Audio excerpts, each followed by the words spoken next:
বর্তমানে যারা জামাত ইসলামী করছে বা যারা জামাতে সরকার ব্যবস্থা করছে আর কি, তো এটা কি ইসলাম সম্মত? ইসলাম সম্মত না হওয়ার কোনো কারণ তো আমি দেখি না। আচ্ছা, তার মানে আপনার পক্ষে ইসলাম সম্মত, তাই তো? জি। আচ্ছা, তো জামাতের যে একজন আমির ছিলেন মাওলানা আব্দুর রহিম, নাম তো শুনছেন? হ্যাঁ হ্যাঁ, শুনছি ভাই। আচ্ছা, তো আব্দুর রহিম তার বইতে লিখে গেছে যে জামাত যেটা করতো সেটা তো রাসূলুল্লাহ সাল্লাল্লাহু আলাইহি ওয়াসাল্লামের পরিপন্থী, মানে বিপরীত। কোন তাহলে বইতে তো লিখে গেছে আপনার এটা ভাই? শেষ করি। জি। তো এটা তো তাহলে তো আপনার বিপক্ষে দাঁড়ালো না। আচ্ছা, মানে এখানে কয়েকটা বিষয় আপনাকে একটা কথা বলি ভাই। প্রথম একটা কথা, করে আপনি এখানে একটা শেষ দলিল করতেছি ভাই। আচ্ছা আচ্ছা, ভাই বলেন। শেষ করি আগে। আপনি আচ্ছা, একজন ব্যক্তিকে দিয়ে এসে যে আপনি মানে রেফারেন্স প্রেম দাঁড় করাচ্ছেন ভাই, একজন ব্যক্তিকে কোনো রেফারেন্স প্রেম হতে পারে? আপনি বললেন যে হচ্ছে একজন ব্যক্তিকে দিয়ে তো একটা দলকে আর কি এরকম ভাবে জাজ করা ঠিক না। তো তিনি হুম। তো ওই ব্যক্তিটাই, যে ব্যক্তিটা হইতেছে জামাতের বাংলাদেশের প্রথম আমির। হ্যাঁ, তো সো আব্দুর রহিমের ব্যাপারে তো জানা মতে বাংলাদেশের অনেক লোকরাই জানে তার ব্যাপারে যে তিনি যেমন তেমন লোক কিন্তু না। তো আমি ভাই এই জন্য আপনাকে প্রশ্ন আমি কি করছিলাম? শেষ করি, মানে না এই না, জন্যই বলছি। ভাই শেষ করতে আপনাকে দিব। আপনাকে প্রশ্ন কি করছিলাম জাস্ট সেটা বলেন একটু। জি, একজন ব্যক্তির উপর দিকে আপনি এরকম ভাবে জাজ করছেন, এটা আমি তো আপনাকে বলছি একজন ব্যক্তি রেফারেন্স প্রেম হতে পারে কিনা, এটার অ্যান্সার হ বা হ্যাঁ বা না। হবে এটা না। ইজিলি দেওয়া হ্যাঁ, যায়। আচ্ছা আমি বলি হ্যাঁ হবে। যেই ব্যক্তিকে আপনি রেফারেন্স প্রেম হিসেবে ধরতেছেন তিনি কি এসেছে কি নবী রাসূল এরকম কেউ? তার না, কাছে ওহী জামাতে আসে? না।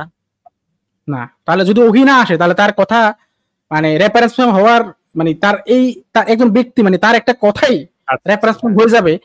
এটা কি আচ্ছা শরীয়তের সিস্টেম বা ইসলামী শরীয়তের মানে দলিল নেওয়ার ক্ষেত্রে ইসলামী শরীয়তের সিস্টেম কি এটা? মানে আমি একজন ব্যক্তিকে রেফারেন্স হ্যাঁ, হিসেবে ধরলাম, আমি কেন কোরআন হাদিসকে নিয়ে আসলাম না, কিছু নিয়ে আসলাম না, আমি জাস্ট ব্যক্তিকে রেফারেন্স আচ্ছা হিসেবে নিয়ে আসলাম।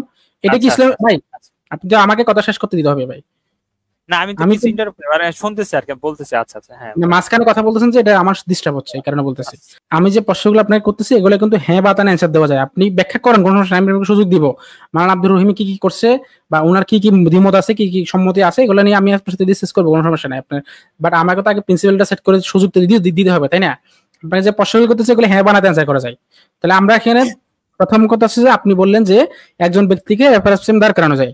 আমার এখন এইটার উপর আপনার কাছে প্রশ্ন হলো যে ইসলামের সিস্টেম কি এটা কিনা যে কোনো একটা বিষয় সমাধানের জন্য একজন ব্যক্তিকে রেফারেন্স হিসেবে নেওয়ার সিস্টেম আছে কিনা, যে একজন ব্যক্তি বলছে তার মানে সেটা সত্য, এরকম কোন সিস্টেম কি ইসলাম আছে কিনা? এই ব্যক্তি যদি দলিল দেয় কোরআন এবং সহিহ হাদিস থেকে। আপনি একজন ব্যক্তির কথা কখন নিবেন? একজন ব্যক্তি বলছে বলে নিবেন নাকি তার কথার পক্ষে কোরআন এবং হাদিস আছে বলে নিবেন, কোনটা?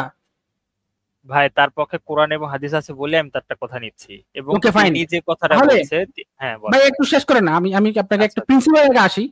তাহলে হ্যাঁ যদি হ্যাঁ, ওকে ওকে। কন্ডিশন হ্যাঁ, যদি এটা হয় যে কোরআন এবং হাদিসের দলিল আছে বলে আমি তার কথা নিচ্ছি, হুম। তাহলে আমি তো কখনো এই রেফারেন্স ফ্রেম দাঁড় করাতেই পারবো না যে ভাই উনি বলছে তার মানে আমি এটাকে ভুল বললাম। তা আমি তো আপনাকে পাল্টা কাউন্টার দিতে পারি ভাই। জামাতের আমি তো শত শত আমির আছি, তাই না? তো শত শত আমি তো কেউ বলছে যে এই কথা বলা নাই, এখন একজন বলছে। তো আপনার কথা মতো তো আমিও শুধু আর্গুমেন্ট দিতে পারি যে ভাই তার মানে জামাতের এই আমিরে বলছে যে না এটা এটা ইসলাম সম্মত, তার মানে এটা ইসলাম সম্মত। মানে আব্দুর রহিম যদি বলে যে এটা ইসলাম সম্মত না, এটা যদি দলিল হয়ে যায়, তাহলে হুম। এখন যে আমির সে তো বলতেছে ইসলাম সম্মত, তাহলে এটা কেন দলিল হবে না? দেখেন, ব্যক্তিকে আচ্ছা যখন ঠিক আপনি আছে রেফারেন্স দাঁড় করাচ্ছেন তখন কিন্তু এই সমস্যাগুলো আসে। এ কারণ ইসলামের কোনো এটা সিস্টেম না ভাই। যে আচ্ছা কোনো ঠিক আছে, হ্যাঁ কথা শেষ ভাই, মানে এত লং টাইম করলে আমিও তো উত্তর দিতে পারবো না। আচ্ছা, না। আপনি আপনি বললেন যে আপনি যদি তো আমি ভুল প্রিন্সিপাল শেষ করি না আগাচ্ছেন ভাই। এই কারণে। শান্ত ভাই, বলেন। একটু দাঁড়ান, শেষ করি না। অনেকক্ষণ তো বললেন, তো আপনি বললেন যে আমি যদি একজন ব্যক্তির দলিল দিয়ে থাকি, তাহলে আমি এখন যদি ব্যক্তির দলিল দিই তাহলে আপনি কেন নিবেন না? ভাই আমি নিবো, যদি তার কথা যে কোরআন এবং হাদিস ভিত্তিক হয়। নিবো না কেন? আমি কি বলছি ডক্টর শফিকুর রহমান এর কথা আমি কি নিবো না? এটা অবশ্যই তো নিবো আপনার সাথে ভাই। আমি একমত হয়ে আসলাম। আপনার সাথে তো এটাতে আমি একমত হয়ে আসলাম, তাই না? কিন্তু যে তিনি কোরআন যে হাদিসের দলিল কথাটা থাকলে বলছে, নিব। আমি বলি হ্যাঁ, হুম। তিনি যে কথাটা বলছে, যে রেফারেন্সে যে বলছে, আর এখন যারা বলতেছে তা তো মিলতেছে না। আপনি আমাকে জাস্ট এটা বলেন যে কোন একজন ব্যক্তি কোনো কিছুর সাথে দ্বিমত পোষণ করার মানে কি এটা যে সে যেটার সাথে দ্বিমত করছে সেটা ভুল? ভাই দ্বিমত পোষণ কেন করে?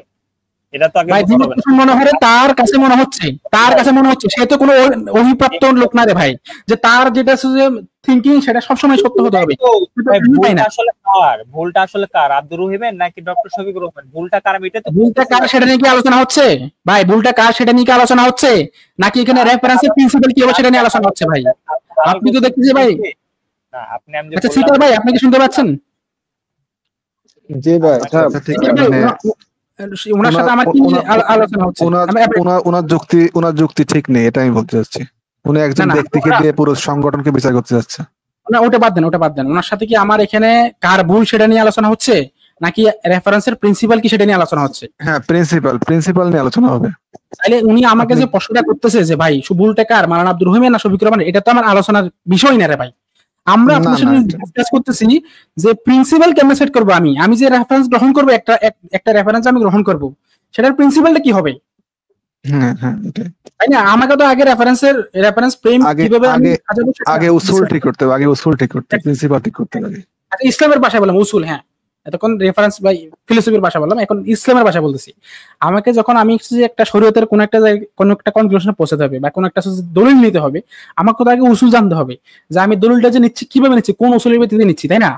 এখন আপনার সাথে আমি সেটা নিয়ে ডিসকাস করতেছি যে আপনি মাওলানা আব্দুর রহিমকে নিয়ে আসলেন, আপনি আরো নিয়ে আসতে পারেন, যেমন মুজিবুর রহমান মঞ্জুকে নিয়ে আসতে পারেন। আমার কথা শুনতে হবে তো আপনাকে, নাকি আমি কি হিসাবে নিয়ে আসি আব্দুর রহিমকে বলেন তো? ভাই যেই হিসাবে আনেন না কেন রে ভাই, আপনি যখন মাওলানা আব্দুর রহিমকে নিয়ে আসতেছেন, আমি তখন আপনাকে কি প্রশ্ন করছিলাম যে আপনি কি একজন ব্যক্তিকে, শুধুমাত্র একজন ব্যক্তি একটা কথা বলছে এটাকে উসুল হিসেবে ধরতে পারেন কিনা? আমি কিন্তু আপনাকে এটা জিজ্ঞেস করে নেই যে তার কথার পক্ষে কোরআন হাদিস আছে কিনা। আমি আপনাকে বলছি একজন ব্যক্তি একটা কথা বলছে সেটাকে কি রেফারেন্সের উসুল হিসেবে ধরা যায় কিনা।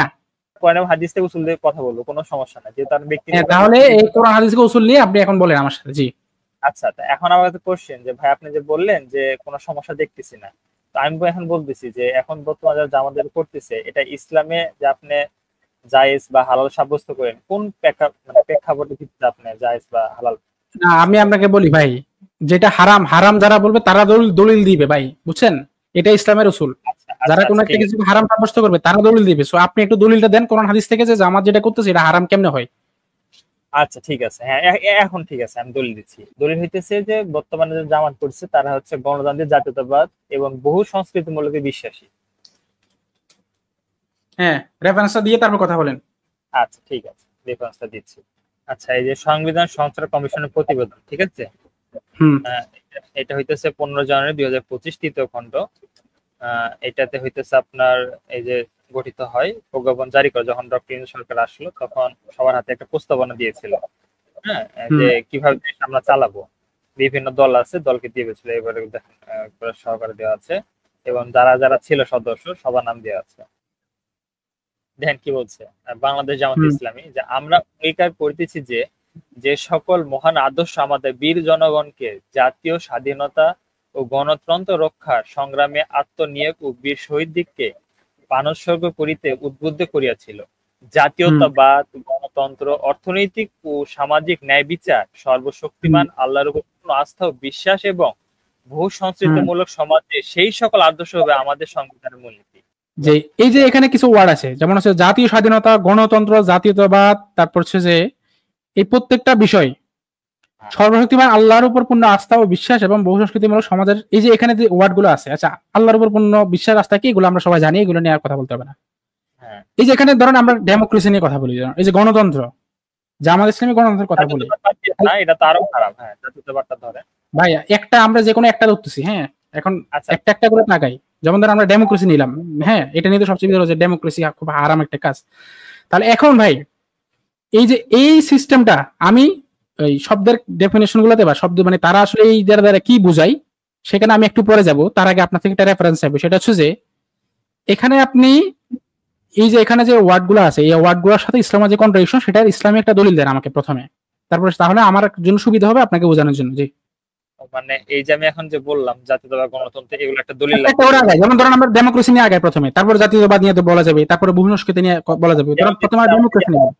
ওকে ওকে, তার মানে এখন স্ক্রিনটা এখন শেয়ার করে একটু বলি ভাই, স্ক্রিনটা এখন অফ করে আপনি ডেমোক্রেসি ইসলামে হারাম এটার একটা দলিল দিবেন কোরআন এবং হাদিস থেকে। এই একই কোশ্চেন করা হয়েছিল শাইখ সালেহ আল ফাওজান হাফিজুল্লাহকে।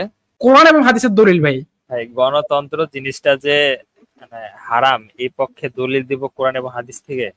হ্যাঁ হ্যাঁ, কোরআন এবং হাদিস থেকে দলিল দেন। কোন ব্যক্তির ফতোয়া যদি এখন আপনি আমাকে দেখান, আমি তো আপনাকে ফতোয়া দেখাতে পারি ভাই, আগে বুঝেন বিষয়টা, বুঝেন আগে। আপনি আমাকে ধরেন সালেহ আল ফাওজানের ফতোয়া দেখালেন, আমি আপনাকে বিন বাজের ফতোয়া দেখাবো, আমি শাইখ ওসামিনের ফতোয়া দেখাবো, তাই না? তো এখন ভাই শেষ করতে দেন প্লিজ, প্লিজ শেষ করতে দেন। আপনি আমাকে একজন স্কলারের ফতোয়া দেখালেন ডেমোক্রেসি হারাম, আমি আপনাকে আবার পাল্টা একজন স্কলারের ফতোয়া দেখলাম ডেমোক্রেসি হারাম না, বাট ডেমোক্রেসি হারাম হলো এখানে যেখানে এস্টাবলিশ সেখানে জায়েজ, তাই না? তার মানে কি প্রমাণ হলো ভাই? শেষ করতে দেন, শেষ। এটা তো হচ্ছে না ভাই।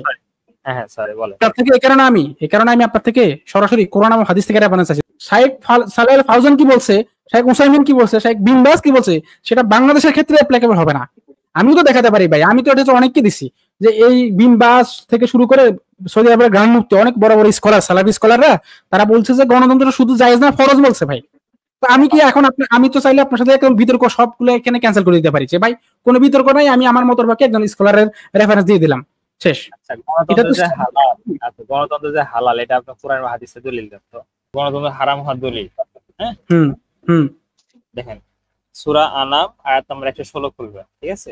আর যদি তুমি যারা জমিনে আছে তাদের অধিকাংশ আনুগত্য করো, তবে তারা আমাকে আল্লাহর পথ থেকে বিচ্যুত করবে। তারা এই অনুসরণ করে এবং তারা শুধু অনুমানই করে।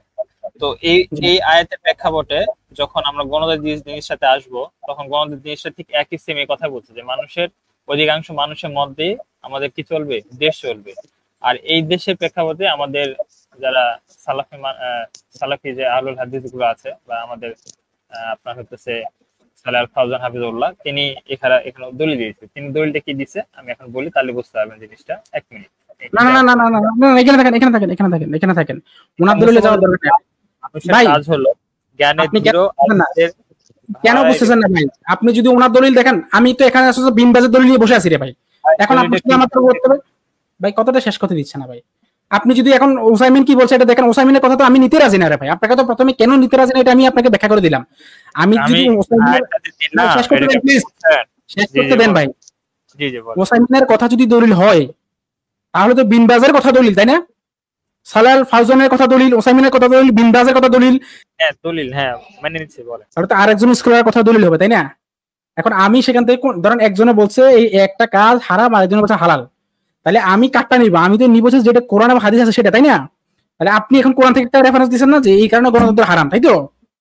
তাহলে এখন আসেন আমরা সেটা নিয়ে ডিসকাস করি, তাই না? তাহলে আমাদের তো এখানে কোনো স্কলারের কথাতে যাওয়ার প্রয়োজন নাই, কারণ স্কলারের কথা তো আমি আপনাকে দেখাতে পারি ভাই। আমি তো চাইলে সেটা আপনাকে এখন বিন বাজের কথা ফতুয়া ইসলামকে ইনফো থেকে আপনি বের করে দিতে পারি যে ওনারা বলছে যেখানে ডেমোক্রেসি এস্টাবলিশ অলরেডি, সেখানে মুসলমানদের জন্য ডেমোক্রেসি শুধু জায়েজ না, সেটা ফরজ।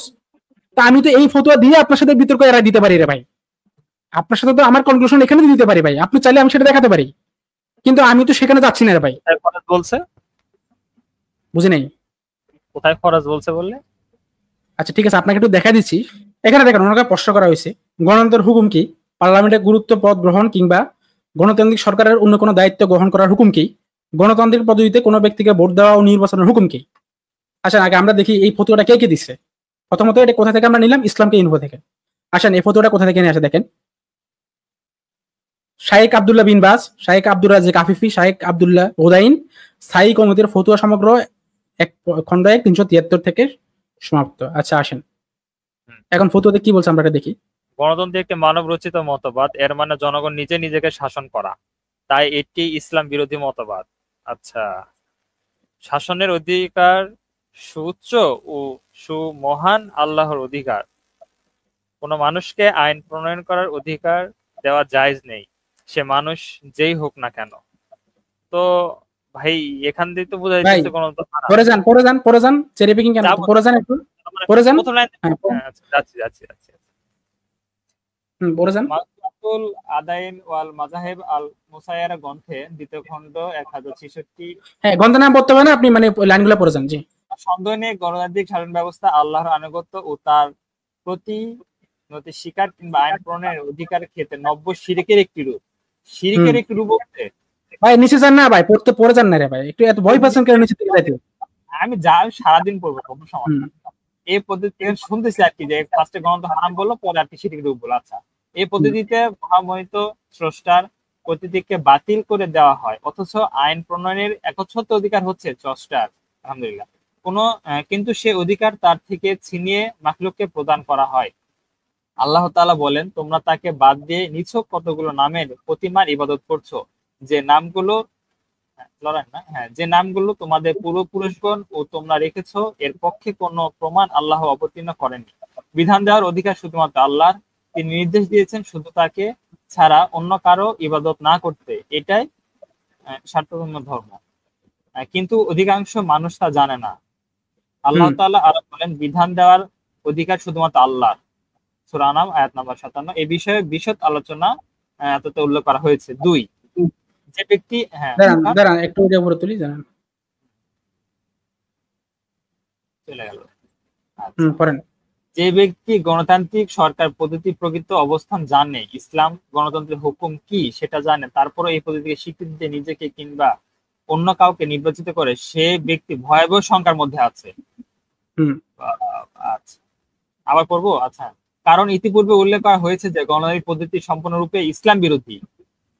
আলহামদুলিল্লাহ, মানে গণতান্ত্রিক পদ্ধতি পুরোপুরি ইসলাম বিরোধী। আলহামদুলিল্লাহ, পড়েন না ভাই। হ্যাঁ, আচ্ছা, যাচ্ছি একটু শেষ করি। তবে যে ব্যক্তি এই পদ্ধতির অধীনে নিজেকে কিংবা অন্য কাউকে এজন্য নির্বাচন করে যাতে করে এই আইন সভাতে ঢুকে এর বিরোধিতা করা যায়, এই পদ্ধতি বিপক্ষে দলিল প্রমাণ উপস্থাপন করা যায়, সাধ্য অনুযায়ী অকল্যাণ ও দুর্নীতি রোধ করা যায়, এবং যেন গোটা ময়দান দুর্নীতিবাজ ও নাস্তিকদের হাতে চলে না যায়, যারা জমিনে দুর্নীতি ছড়িয়ে দেয়, মানুষের দিন ও দুনিয়ার সমকল্যাণ নষ্ট করে দেয়, তবে এক্ষেত্রে সার্বভৌম কল্যাণের দিকে বিবেচনা করে ইস্তেহাদ করার তথা বিবেক বিবেচনা অনুযায়ী সিদ্ধান্ত নেওয়ার সুযোগ রয়েছে। বরং কোন কোন আলেম মনে করেন এ ধরনের নির্বাচনে অংশগ্রহণ করা ফরজ। শাইখ মোহাম্মদ বিন উসাইমিনকে নির্বাচনে অংশ নেওয়ার হুকুম সম্পর্কে জিজ্ঞাসা করে তিনি জবাব বলেন, আমি মনে করি নির্বাচনগুলোতে অংশ নেওয়া ফরজ। আমরা যাকে ভালো মনে করি তাকে সহযোগিতা করা ফরজ, কারণ ভালো লোকেরা যদি ঢিলেমি করে তাহলে এই স্থানগুলোকে কে দখল করবে? খারাপ লোকেরাই দখল করবে, কিংবা এমন লোকেরা দখল করবে যাদের কাছে না আছে ভালো না আছে খারাপ, যারা সুবিধাবাদী। তাই আমাদের উচিত যাকে যোগ্য মনে করি তাকে নির্বাচন করা। যদি কেউ বলেন আমরা যাকে নির্বাচিত করলাম আইনসভা অধিকাংশ সদস্য তার বিপক্ষে, আমরা জবাবে বলবো কোনো অসুবিধা নেই, এই একজনের মধ্যে আল্লাহ বরকত দিতে পারেন। তিনি যদি আইনসভার সামনে হক কথা বলতে পারে তাহলে অবশ্যই এর প্রভাব থাকতেই হবে। তবে যে ক্ষেত্রে আমাদের কসুর হয় সেটা হচ্ছে আল্লাহর সাথে বিশ্বস্ত হওয়া। আমরা শুধু বৈশ্বিক বিষয়ের উপর নির্ভর করি, আল্লাহর বাণী এর দিকে তাকাই না। সুতরাং আপনি যাকে ভালো মনে করেন তাকে নির্বাচন করুন, এরপর আল্লাহর উপর তাকওয়াল করুন। লিগাতুল আল মাকতুব থেকে সংক্ষিপ্ত। এটা পড়তে হবে না, বই নাম পড়তে হবে না, আপনি পড়লে রিডিং গুলো পড়ে যান। দাঁড়ান, এরপরে ইসলামিক কমিটি আলেম জিজ্ঞাসা হয়েছিল যে নির্বাচন কাকে মনোনয়ন দেওয়া, ভোট দেওয়া জায়েজ কিনা। উল্লেখযোগ্য আমাদের দেশের শাসন ব্যবস্থা আল্লাহ নাজিত আইনের নয়। জবাবে বলেন, যে সরকার আল্লাহর নাজিত আইনদের শাসন করে না, শরিয়া আইন অনুযায়ী রাষ্ট্র পরিচালনা করে না, কোন মুসলমানদের জন্য যে সরকার যোগ দেওয়া প্রত্যাশা নিজেকে মনোনীত করা জায়েজ নয়। তাই এই সরকারের সাথে কাজ করার জন্য কোন মুসলমান নিজেকে কিংবা অন্য কাউকে নির্বাচন করা জায়েজ নেই।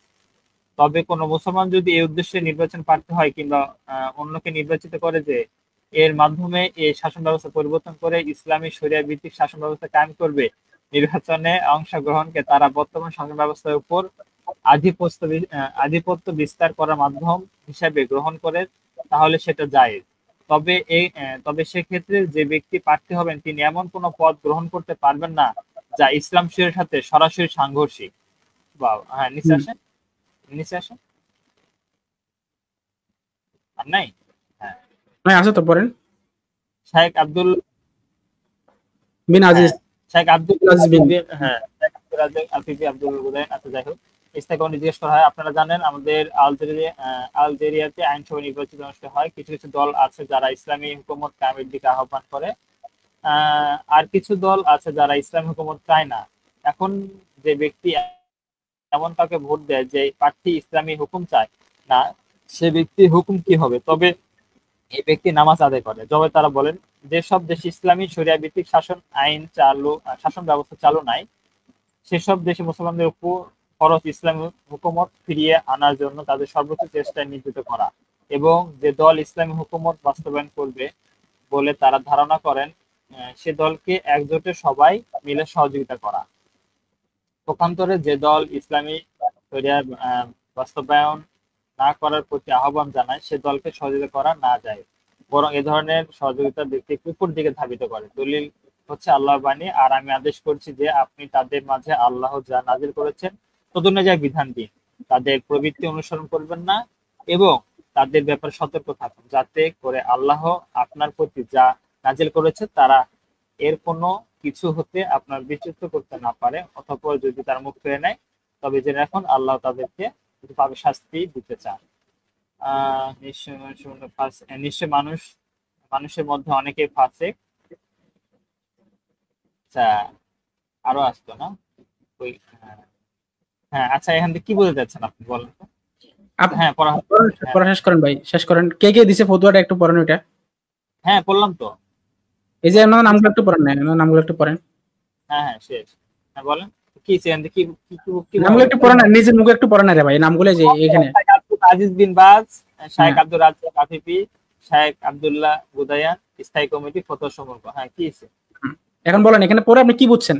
এই যে রেফারেন্সটা আমিও দেখলাম, খুবই সুন্দর, এবং এই ব্যাখ্যা আমি আগেও দেখেছি। আসলে সত্যি বলতে আমাদের ইসলাম কিন্তু অনেক ক্ষেত্রেই যুদ্ধ স্ট্র্যাটেজি, ইসলাম প্রচারের জন্য, সম্প্রচারের জন্য আমাদের অনেক রকম স্ট্র্যাটেজি আসলে গ্রহণ করতে হয়। উনি আসলে এটাই মিন করছে। আমি ঠিক বেঠিকের দিক যাচ্ছি না, আমার ব্যক্তিগত মতামতটা রাহাত ভাইকে আমি জাস্ট বললাম। ধন্যবাদ ভাই। জি, এখন বলেন রাহাত ইসলাম ভাই, আপনি বলেন এই ফতোয়াটা পড়ে আপনি কি বুঝছেন? ওকে, তো এই বিষয় থেকে ফার্স্টে বুঝলাম যে এখানে গণতন্ত্র হারাম বলছে। হ্যাঁ, রাইট। আচ্ছা, দ্বিতীয়ত বলতেছে যে গণতন্ত্র কেন হারাম, তার একটা কিছু মিন করছে, সেটা হচ্ছে যে এগুলো মানুষ। আমি আপনার সাথে একমত, গণতন্ত্র হারাম বলছে, এটা একমত। এখন এই পরের অংশ কোথায়? পরের অংশ কি বলছে এটা বলেন। পরে বলছে যে যদি কোনো দেশে ইসলামী শরিয়া কায়েম না থাকে, সেই দেশে ইসলাম কায়েমের জন্য যারা প্রতিনিধিত্ব করবে তাদেরকে সাপোর্ট দেওয়া, তাদেরকে আসনে নিয়ে যাওয়া, এটা কর্তব্য মুসলিমদের। এই কথা এখানে বলছে, ঠিক আছে? কোন পদ্ধতিতে? হ্যাঁ, কোন পদ্ধতিতে কর্তব্য বলছে? বুঝি না আপনার কথা। মানে যেখানে ইসলাম এস্টাবলিশ নাই, সেখানে ইসলাম পদ্ধতিদেরকে আসনে, মানে সংসদে নিয়ে যাওয়ার বা ক্ষমতা নিয়ে যাওয়া মুসলিমদের কর্তব্য বলতেছেন আপনি। তো কর্তব্য এটা কোন পদ্ধতিতে নিতে বলছে? কোন পদ্ধতি নিতে বলছে মানে ও আচ্ছা, বুঝতে পারছি। মানে তারা বলতেছে যে ইসলাম যে দেশে নাই সেই জায়গাতে ইসলাম কায়েমের জন্য যারা প্রতিনিধিত্ব করবে তারা কোন পদ্ধতিতে যাবে, এই তো? আচ্ছা, এখন তাদের কথা যে গণতন্ত্রের মাধ্যমে, যে দেশে আছে সেই দেশে গণতন্ত্রের মাধ্যমে যাবে, এই তো নাকি? শাইখ মোহাম্মদ বিন ওসাইমিনকে নির্বাচনে অংশ নেওয়ার হুকুম সম্পর্কে জিজ্ঞেস করা হলে তিনি জবাবে বলেন, আমি মনে করি এই নির্বাচনগুলোতে অংশ নেওয়া ফরজ। তাই না? কোন পদ্ধতিতে ভাই? কোন পদ্ধতি অংশগ্রহণ নেওয়া ফরজ? গণতান্ত্রিক নির্বাচনে, তাই না? আচ্ছা, আসেন তাহলে এখন আপনি কি এই ফতোয়ার সাথে একমত? এই যে পুরো ফতোয়াটা, এটার সাথে কি আপনি একমত? যদি নির্বাচনে ফরজ ওখানে লেখা আছে কি দেখেন, আমি হয়তো খেয়াল করিনি একটু। আচ্ছা, এই এখানে এটা আপনি সমস্যা নাই, ভাই আমি বললে তো আপনি বলেন যে মানে এখানে নাকি আলাদা আলাদা পাইছেন। না, আপনি দুইটা বলছেন তাই বললাম। এখন তৃতীয় বলতেছি যে গণতন্ত্র ও নির্বাচন হুকুম এবং গণতান্ত্রিক প্রক্রিয়ার অংশগ্রহণ করা। হ্যাঁ, তাহলে এখানে অ্যানসারটা কিসের হবে? এখানে নিজে নির্বাচনের কথা বলছে, এটা কিসের নির্বাচন? ভাই, নির্বাচন তো গণতন্ত্র ছাড়াও তো হয়। এখানে কিসের নির্বাচনের কথা বলছে ভাই? আপনি বলেন। আরে আচ্ছা, ফ্যারাডেস ভাই আপনি কি শুনতে পাচ্ছেন? সিকার ভাই, ফ্যারাডেস ভাই আপনারা কি শুনতে পাচ্ছেন? বলেন যে নির্বাচনের পূর্বে। সিকার ভাই একটু বলুন তো, এখানে যে বলছে যে নির্বাচনে অংশ নেওয়ার হুকুম সম্পর্কে জিজ্ঞেস করা হলে তিনি বলেন, আমি মনে করি এই নির্বাচনগুলোতে অংশ নেওয়া ফরজ। এখানে এই নির্বাচন মানে কোন নির্বাচন ভাই? এটা অবশ্যই গণতান্ত্রিক নির্বাচন। হ্যাঁ, ফ্যারাডেস ভাই গণতান্ত্রিক নির্বাচনের কথাই পুরোটাই তো আমি দেখলাম প্রথম থেকেই, তো যখন হেডলাইনে দেখলাম তখন তো গণতন্ত্রই আমি পড়েছি। এবং প্রশ্ন যিনি করছেন দেখেন, তিনিই বলতেছেন যে গণতন্ত্রের হুকুম কি, এই যে পার্লামেন্টে গুরুত্বপূর্ণ পদ গ্রহণ কিংবা গণতান্ত্রিক সরকারের অন্য কোনো দায়িত্ব গ্রহণ করার হুকুম কি, গণতান্ত্রিক পদ্ধতিতে কোনো ব্যক্তিকে ভোট দেওয়া ও নির্বাচন করার হুকুম কি। তাহলে এখানের উত্তর কি ধরেন ওই অন্য কোনো সিস্টেমের নির্বাচন হবে নাকি গণতান্ত্রিক নির্বাচনের কথা বলবে? বলতে হবে না, বলেন শুরু করেন। হ্যাঁ তাহলে এখানে বলেন, এই যে এখানে যে ওনারা বললো শাইখ ওসামিন বলছে, এবং এই ফতোয়াটা শুধু ওনারা বলে নাই, এখানে ইসলাম কি ইসলাম মানে কাতারের যেই শরিয়া বোর্ড, সেই শরিয়া বোর্ডের ফতোয়া আছে আমার কাছে, আমি দেখাতে পারবো, কোনো সমস্যা নাই। একই কথা বলছে। এই ফতোয়ার সাথে কি আপনি একমত? হ্যাঁ আমি একমত, সমস্যা কি? আচ্ছা ঠিক আছে, এই ফতোয়ার সাথে একমত। এবার আসেন আমরা আরেকটা জিনিস দেখি। হ্যাঁ অবশ্যই, দাঁড়ান একটু অপেক্ষা করেন ভাই, আমি একটু অ্যাড করি ভাই। হ্যাঁ ভাই বলেন। জামাত গণতন্ত্র বলতে আসলে কি বোঝে, এটা আসলে পরিষ্কার করতে হবে। হ্যাঁ এই যে এখন সেই কারণেই যে গোলাম আজমের লেখা একটা বই নিয়ে আসলাম। এই যে উনি যে মাওলানা আব্দুর রহিমের কথা বলছে, মাওলানা আব্দুর রহিমের বই নিয়ে আসবো আমি, কোনো সমস্যা না, আসতেছে আমার কাছে সবগুলো আছে। আচ্ছা এই বইটার নাম কি ভাই বলেন তো, কে লিখছে? ইসলাম ও গণতন্ত্র, অধ্যাপক গোলাম আজম, ঠিক আছে ভাই? হ্যাঁ বলছে। ঠিক আছে কিনা? আচ্ছা হ্যাঁ আচ্ছা ঠিক আছে।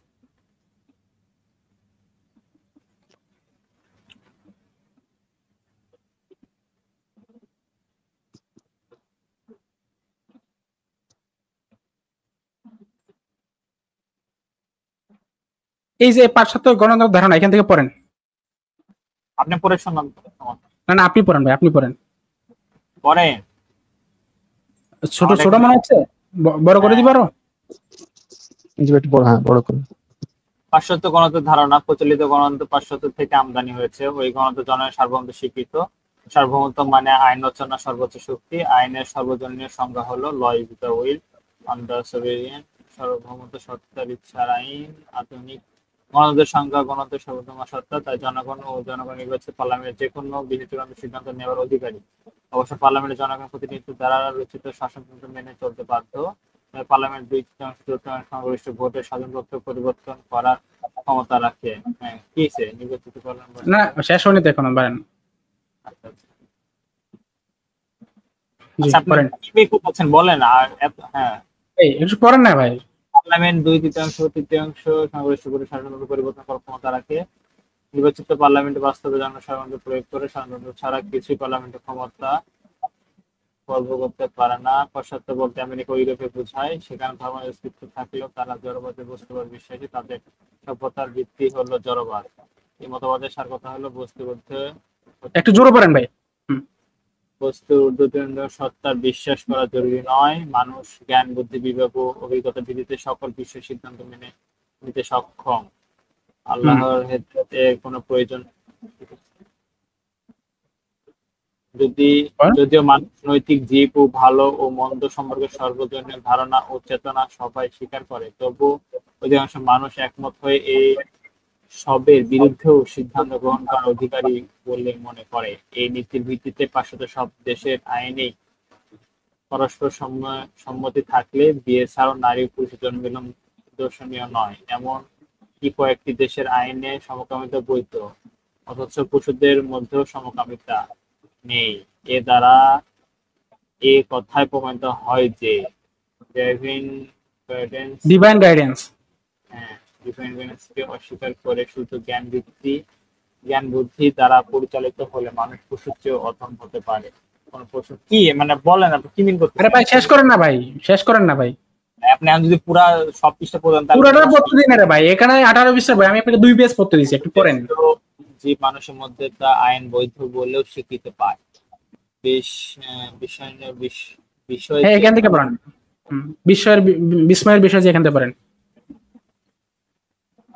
চষ্টাকে অস্বীকার করে, পাশ্চাত্য সভ্যতা চষ্টাকে অস্বীকার করে না, কিন্তু সামষ্টিক জীবনে চষ্টার নির্দেশ মানা প্রয়োজন মনে করে না। তারা তথাকথিত ধর্মনিরপেক্ষতায় বিশ্বাসী, আবার তারা ধর্মেও বিশ্বাসী, কিন্তু ধর্মকে শুধু ব্যক্তিগত জীবনে সীমাবদ্ধ রাখা প্রয়োজন মনে করে। এবার আসেন ইসলাম ও পাশ্চাত্য গণতন্ত্র, এখান থেকে পড়েন। একটু আপনি পড়ে শোনান তো ভাই। প্লিজ আপনি একটু পড়েন প্লিজ। প্রকৃতপক্ষে ইসলাম ও পাশ্চাত্য গণতন্ত্রের মৌলিক পার্থক্য রয়েছে। আচ্ছা, ইসলামের সার্বভৌমত্ব আল্লাহ আর পাশ্চাত্য গণতন্ত্রের জনগণের সার্বভৌমত্বের অধিকারী। সার্বভৌমত্ব মানে আইন রচনার চূড়ান্ত ক্ষমতা, আইন সার্বভৌম শক্তির ইচ্ছা ও মতামত। পাশ্চাত্য গণতন্ত্রের জনগণ বা তাদের নির্বাচিত আইনসভায় সকল ক্ষেত্রে আইনদাতা। আইনের ব্যাপারে চূড়ান্ত সিদ্ধান্তের ক্ষমতা তাদেরই হাতে। ইসলামে আল্লাহর দেওয়া আইন ও বিধান বিপরীত কোন সিদ্ধান্ত নেবার বৈধ অধিকার জনগণ বা পার্লামেন্টে নেই। ইসলাম ও পাশ্চাত্য গণতন্ত্রে এই মৌলিক পার্থক্য অত্যন্ত বিরাট ও গুরুত্বপূর্ণ। আচ্ছা, এবার এখানে আসেন। প্রকৃতপক্ষে আইনের নিরপেক্ষ শাসন একমাত্র আল্লাহর আইনের অধীনেই চালু হওয়া সম্ভব। মানবরচিত আইনের এমন নৈতিক মজার সৃষ্টি হতে পারে না যা পালন করার জন্য মানুষ অন্তর থেকে উদ্বুদ্ধ হতে পারে। মানুষের তৈরি আইনকে ফাঁকি দিয়ে পুলিশ থেকে বেঁচে যাওয়ার চেষ্টাকে কেউ বড় দোষ মনে করে না, কিন্তু আল্লাহর আইনের বেলায় পুলিশ থেকে বেঁচে গেলেও আল্লাহর হাত থেকে রক্ষা নেই বলে এর নৈতিক প্রভাব গভীর। এদিক বিবেচনা করলে আইনের শাসন ও গণতান্ত্রিক পদ্ধতির সার্থক রূপ ইসলামী রাষ্ট্র সবচেয়ে বেশি সম্ভাবনায়। অধিকাংশ লোক যে মত পোষণ করে তা নৈতিকতা বিরোধী হলেও তা বৈধ হিসাবে গণ্য। এই নৈতিক মনুষ্যত্ব মানবতা বিরোধী মানুষের নৈতিক জীব। জি, এবার এখান থেকে পড়েন ভাই। আমার তো একটা পড়ায় শেষ ভাই। না আর না, এই যে এটাই এতটুকুই। 1933 সালে ডিসেম্বরে স্বাধীনতন্ত্রের 21তম সংশোধনের মাধ্যমে পূর্ববর্তী আইন বাতিল করে মদকে বৈধ ঘোষণা করা হয়। মদ যদি ভালো হয়ে থাকে তাহলে সব সময় ভালো, আর মন্দ হয়ে থাকলে সব সময় মন্দ। গণতান্ত্রিক পদ্ধতিতে সংখ্যাগরিষ্ঠ মতামতের ভিত্তিতে কোনো বিষয়কে ভালো বা মন্দ বলে সিদ্ধান্ত নেওয়া সম্পূর্ণ নৈতিক ও অযৌক্তিক। ভালো মন্দ, ন্যায় ও অন্যায়, সত্য মিথ্যা সিদ্ধান্ত ভোটের মাধ্যমে হতে পারে না।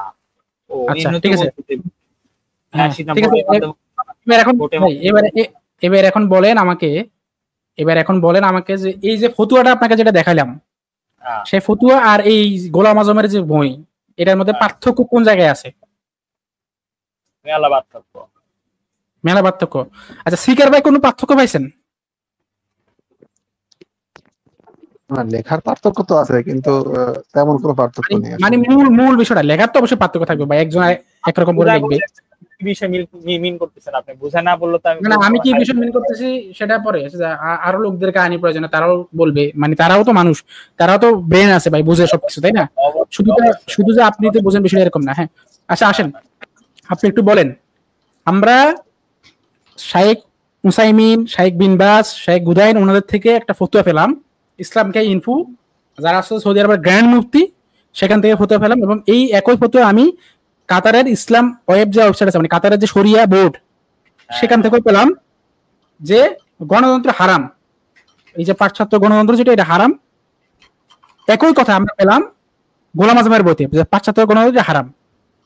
আবার ওনারাই বলছে, মানে সৌদি আরবের এবং সেই স্কলাররাই বলছে যে এটা হারাম হওয়া সত্ত্বেও যেখানে গণতন্ত্র ইস্টাবলিশ, সেখানে মুসলিমদেরকে ঘরে বসে না থেকে, মানে মুসলিমদেরকে এই কাম কাজ মানে বাদ দিয়ে, মানে এই পলিটিক্যাল চিন্তা ভাবনা বাদ দিয়ে ঘরে বসে থাকা যাবে না, বরং ওই নির্বাচনে অংশগ্রহণ করতে হবে। এবং যারা সৎ লোক, যারা ইসলামের পক্ষের লোক, যারা আছে যে এই পদ্ধতি গিয়ে এই পদ্ধতির সংস্কার করতে চায়, তাদেরকে নির্বাচিত করা ওই জনগণের জন্য, মুসলিম জনগণের জন্য ফরজ। এ কথাটা বলছে না ভাই? তাহলে একই কথা যদি জামাত বলে জামাত খারাপ হয়ে গেল, একই কথা সালাফি স্কলাররা বলে সালাফি স্কলাররা জান্নাতি হয়ে গেল, বলেন? আচ্ছা, ঠিক আছে, কথা শেষ আপনার? হ্যাঁ, আমার শেষ, বলেন এখন আপনি। আচ্ছা, তাহলে আপনি যেন কথা বলতেছেন যে এই যে একই কথা যদি সালাফিরা বলে, বা একই কথা জামাত বলতে, জামাত খারাপ আর সালাফিরা কেন খারাপ না, এটাই তো কথা নাকি? একই কথা।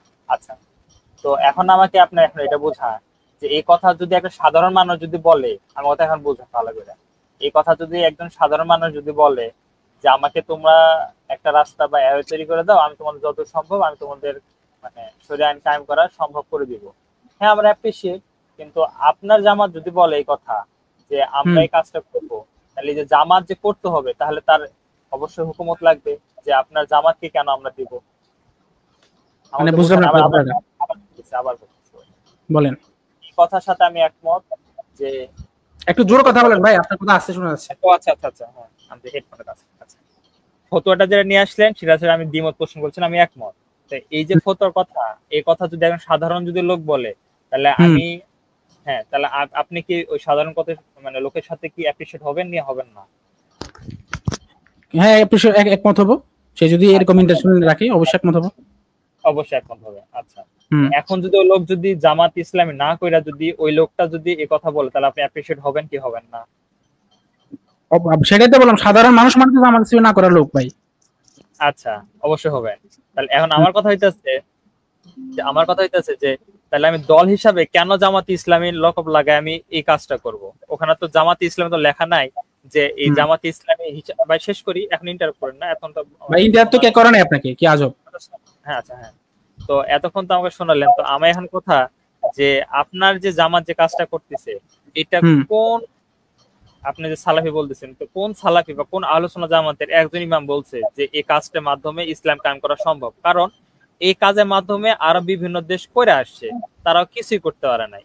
তো আমার কথা হইতাছে যে আপনার জামাত কেন এই যে সাপ্লিগিরিটা করতেছেন এখন, মানে আমি সরি টু সে ওয়ার্ডটা ইউজ করার জন্য ভাই আপনি ভাই একটা জিনিস বুঝছেন এবং আপনি এখানে হয়তো হেরে যাবেন আপনার কথাতে, এজন্য আপনি সেটা মানছেন হেরে না, আপনি দেখেন নাই ওই কথার সাথে এই কথার কি কোনো অমিল আছে? ওনারাও তো বলছেন যে গণতন্ত্র হারাম, বাট এখন যেহেতু এখানে গণতন্ত্র এস্টাবলিশ, সেহেতু আমাদেরকে এই পদ্ধতিটা গ্রহণ করে ইসলাম আমরা কেমন করতে পারবো। এটা তো পারবেন না, সালাফি বক্তব্য ওটাই বললেন। ভাই ভাই শেষ করি, আপনি যে এই যে পারবেন না যে বলছেন, পারবেন না যে বলছেন, কথাটা শুনেন। এই যে আপনাদের এই জায়গায় তো আমাকে ধরা, যে আপনারা যে 12 বলছেন যে এখন যেহেতু সিস্টেমটা আছে, এই সিস্টেমের উপর আমরা কায়েম করতে যাচ্ছি। আমি বলছি না এটা, আমি বলছি না এটা ওলামায়ে কেরাম যে বলল সবাই, এবং সময় না বললো সালাফি স্কলাররা বলছে, সালাফি আপনি যে সালাফদের অনুসরণ করেন তারা বলছে না ভাই কথা বলে নাই, ভাই এই কথা বলে নাই, কোন কথা বলছে, এই কথা বলে নাই, জি না সালাফি এই কথা বলে নাই। একটা বিষয় বলি ভাই, বিষয় হচ্ছে যে আপনি যেটা বলতেছেন সেটা আসলে লজিক খাটে না। দেখেন বাস্তবতা হচ্ছে আপনার আমরা যে আচ্ছা একটা মিনিট রাহাত ভাই, একটা মিনিট সবাইকে বলতেছে, একটা মিনিট সবাইকে বলতেছে। আচ্ছা প্যারাডাইস ভাই, ওয়াহিদুন নূর ভাই, তারপর সাদিক ভাই, শিকার ভাই, আপনাদের কারোর সাথে আমার ব্যক্তিগতভাবে কোনো পরিচয় বা সাংগঠনিক ভাবে কোনো পরিচয় আছে? আমি আপনাকে স্ট্রিমে দেখি সর্বপ্রথমে, তাছাড়া চিনি না। হ্যাঁ, এখানে আমি এই কথাটা কেন প্রশ্ন করলাম সেটা হচ্ছে যে উনি হয়তো মনে করবে যে আমি আমার দলের লোকদেরকে নিয়ে আসছি এখানে মানে ওনাকে ধরার জন্য। হ্যাঁ মনে করি প্লিজ, না আপনি মনে করতে পারেন, অথবা দর্শকরা মনে করতে পারে। আর আপনি জোর কথা বলুন, কথা বলার সময় আপনি আস্তে শোনা যাচ্ছে, এই কারণে আমি একটু সবাইকে জিজ্ঞেস করলাম। এখানে কাউকে আমি কখনো ব্যক্তিগতভাবে চিনি না, কোনো সাংগঠনিকভাবে আমার কোনো পরিচয় নাই, এখানে জাস্ট লাইভের মাধ্যমে পরিচয়। শিকার ভাই আমাদের অনেক লাইভ যুক্ত হয়েছে, ডিসকাস হয়েছে, এখানে চিনি, কিন্তু পার্সোনালি মেসেঞ্জারে ফেসবুকে কোথাও কোনো কারোর সাথে কোনো যোগাযোগ হয়নি, কারোর সাথে কাউকে আমি চিনি না। দেখেন ওনারা কিন্তু কেউ আমার পরিচিত না, আপনাকেও যেরকম আমি চিনি না পার্সোনালি, ওনাদেরকেও কাউকে আমি পার্সোনালি চিনি না। তার মানে এইটা সন্দেহ রাখার কোনো অবকাশ নাই যে ধরেন এখানে যারা আছেন। আচ্ছা আরেকজন আছেন তালহা জুবাইর নামে যুক্ত আছেন, কিন্তু আপনার ডিভাইস নট কানেক্টেড, ওই কারণে আপনাকে যুক্ত করা যাচ্ছে না। রাত ভাই শুনছেন আমাকে? রাত ভাই আমি শান্তভাই ভাই একটু শেষ করতাম, আমি শান্তভাই বলতে যাচ্ছি যে আপনারা যে এই যে থিওরিটা যে নিছেন যে গণতন্ত্রের যে হারাম, ঠিক আছে আপনারা মানেন, কিন্তু একটা শেষ করি ভাই, কথাটা শেষ করি তারপর বলেন। এই যে আপনারা যে নিছেন যে ভাই গণতন্ত্র হারাম আপনারা মানেন, সবাই মানে, কিন্তু একটা ওয়ে বা একটা রাস্তা, যে একটা সিস্টেমের মাধ্যমে আপনারা যে ইসলাম কায়েম করবেন, এই যে ইসলাম মানে একটা সিস্টেমে যে ইসলাম কায়েম করবেন, এই থিওরিটা আপনি কই থেকে নিলেন? আমার হচ্ছে জানা হচ্ছে এইটা, কারণ যারা সালাফি স্কলাররা বলছে সালাফি ইসলামটা বলে না এই কথা ভাই, আপনি পরে ভালো করে যখন আপনি ইসলামের লকব লাগবেন অবশ্যই তার ইসলামের যেন পূর্ণ ব্যবস্থা ভাই, এটা সবাই জানে। তো ইসলামের জন্য আপনার লকব লাগবেন, অবশ্যই তার উপরে আপনার যেহেতু হুকুমত কায়েম করতে যাচ্ছেন আপনি, অবশ্যই তার ঢের দলিল থাকতে হবে ভাই, বা অবশ্যই তার এখানে মানে এই লোকরা দাঁড়ান ভাই দাঁড়ান, শুনেন কি বলছেন বলেন তো, এই জিনিসটা শেষ করলে আমি না এই যে এখন ভাই আপনারা সবাই শুনছেন না, উনি বলছে এটার সাথে একমত ভাই, সবাই শুনছেন না? হ্যাঁ তাহলে এখানে কি বলছে বলেন, এখানে কি বলছে, এই ফটোতে কি বলছে বলেন? এই যে এখানে আমি কেন বলতে পারি ভাই, আপনি বলেন, আপনি শুনান, আমি বললাম আমি কেন শোনাবো ভাই, আমি কেন শোনাতে হবে? আপনি একমত হচ্ছেন না, আপনি কিছু সাথে একমত হচ্ছেন। ভাই আমার ঠান্ডা হয়ে যায়, ক্লাম ডাউন ভাই। শান্ত ভাই তো হাইপার হয় একবার দিয়ে উপর দিয়ে গেছে। আরে ভাই হাইপার কেন হচ্ছি ভাই, আপনি ভাইয়ের হাইপার হওয়ারও মানে ঠিক যুক্তি ঠিকই আছে ভাই। আপনি যেটা ফাইন্ড আউট মানে চাচ্ছিলেন যে জামাত ইসলাম ঠিক বা বেঠিক, মানে যে জিনিসটা আউটকাম চাচ্ছিলেন সেটা তো পেয়ে গেছেন, তারপরও জিনিসটাকে আরো বড় করতে যাচ্ছেন, এর জন্যই উনি রিঅ্যাকশন দিচ্ছেন এরকম আর কি। না আপনি ভাই আপনারা একটু বলেন, দাঁড়ান রাহাত ভাই আপনার সাথে একটু ফস রাখি।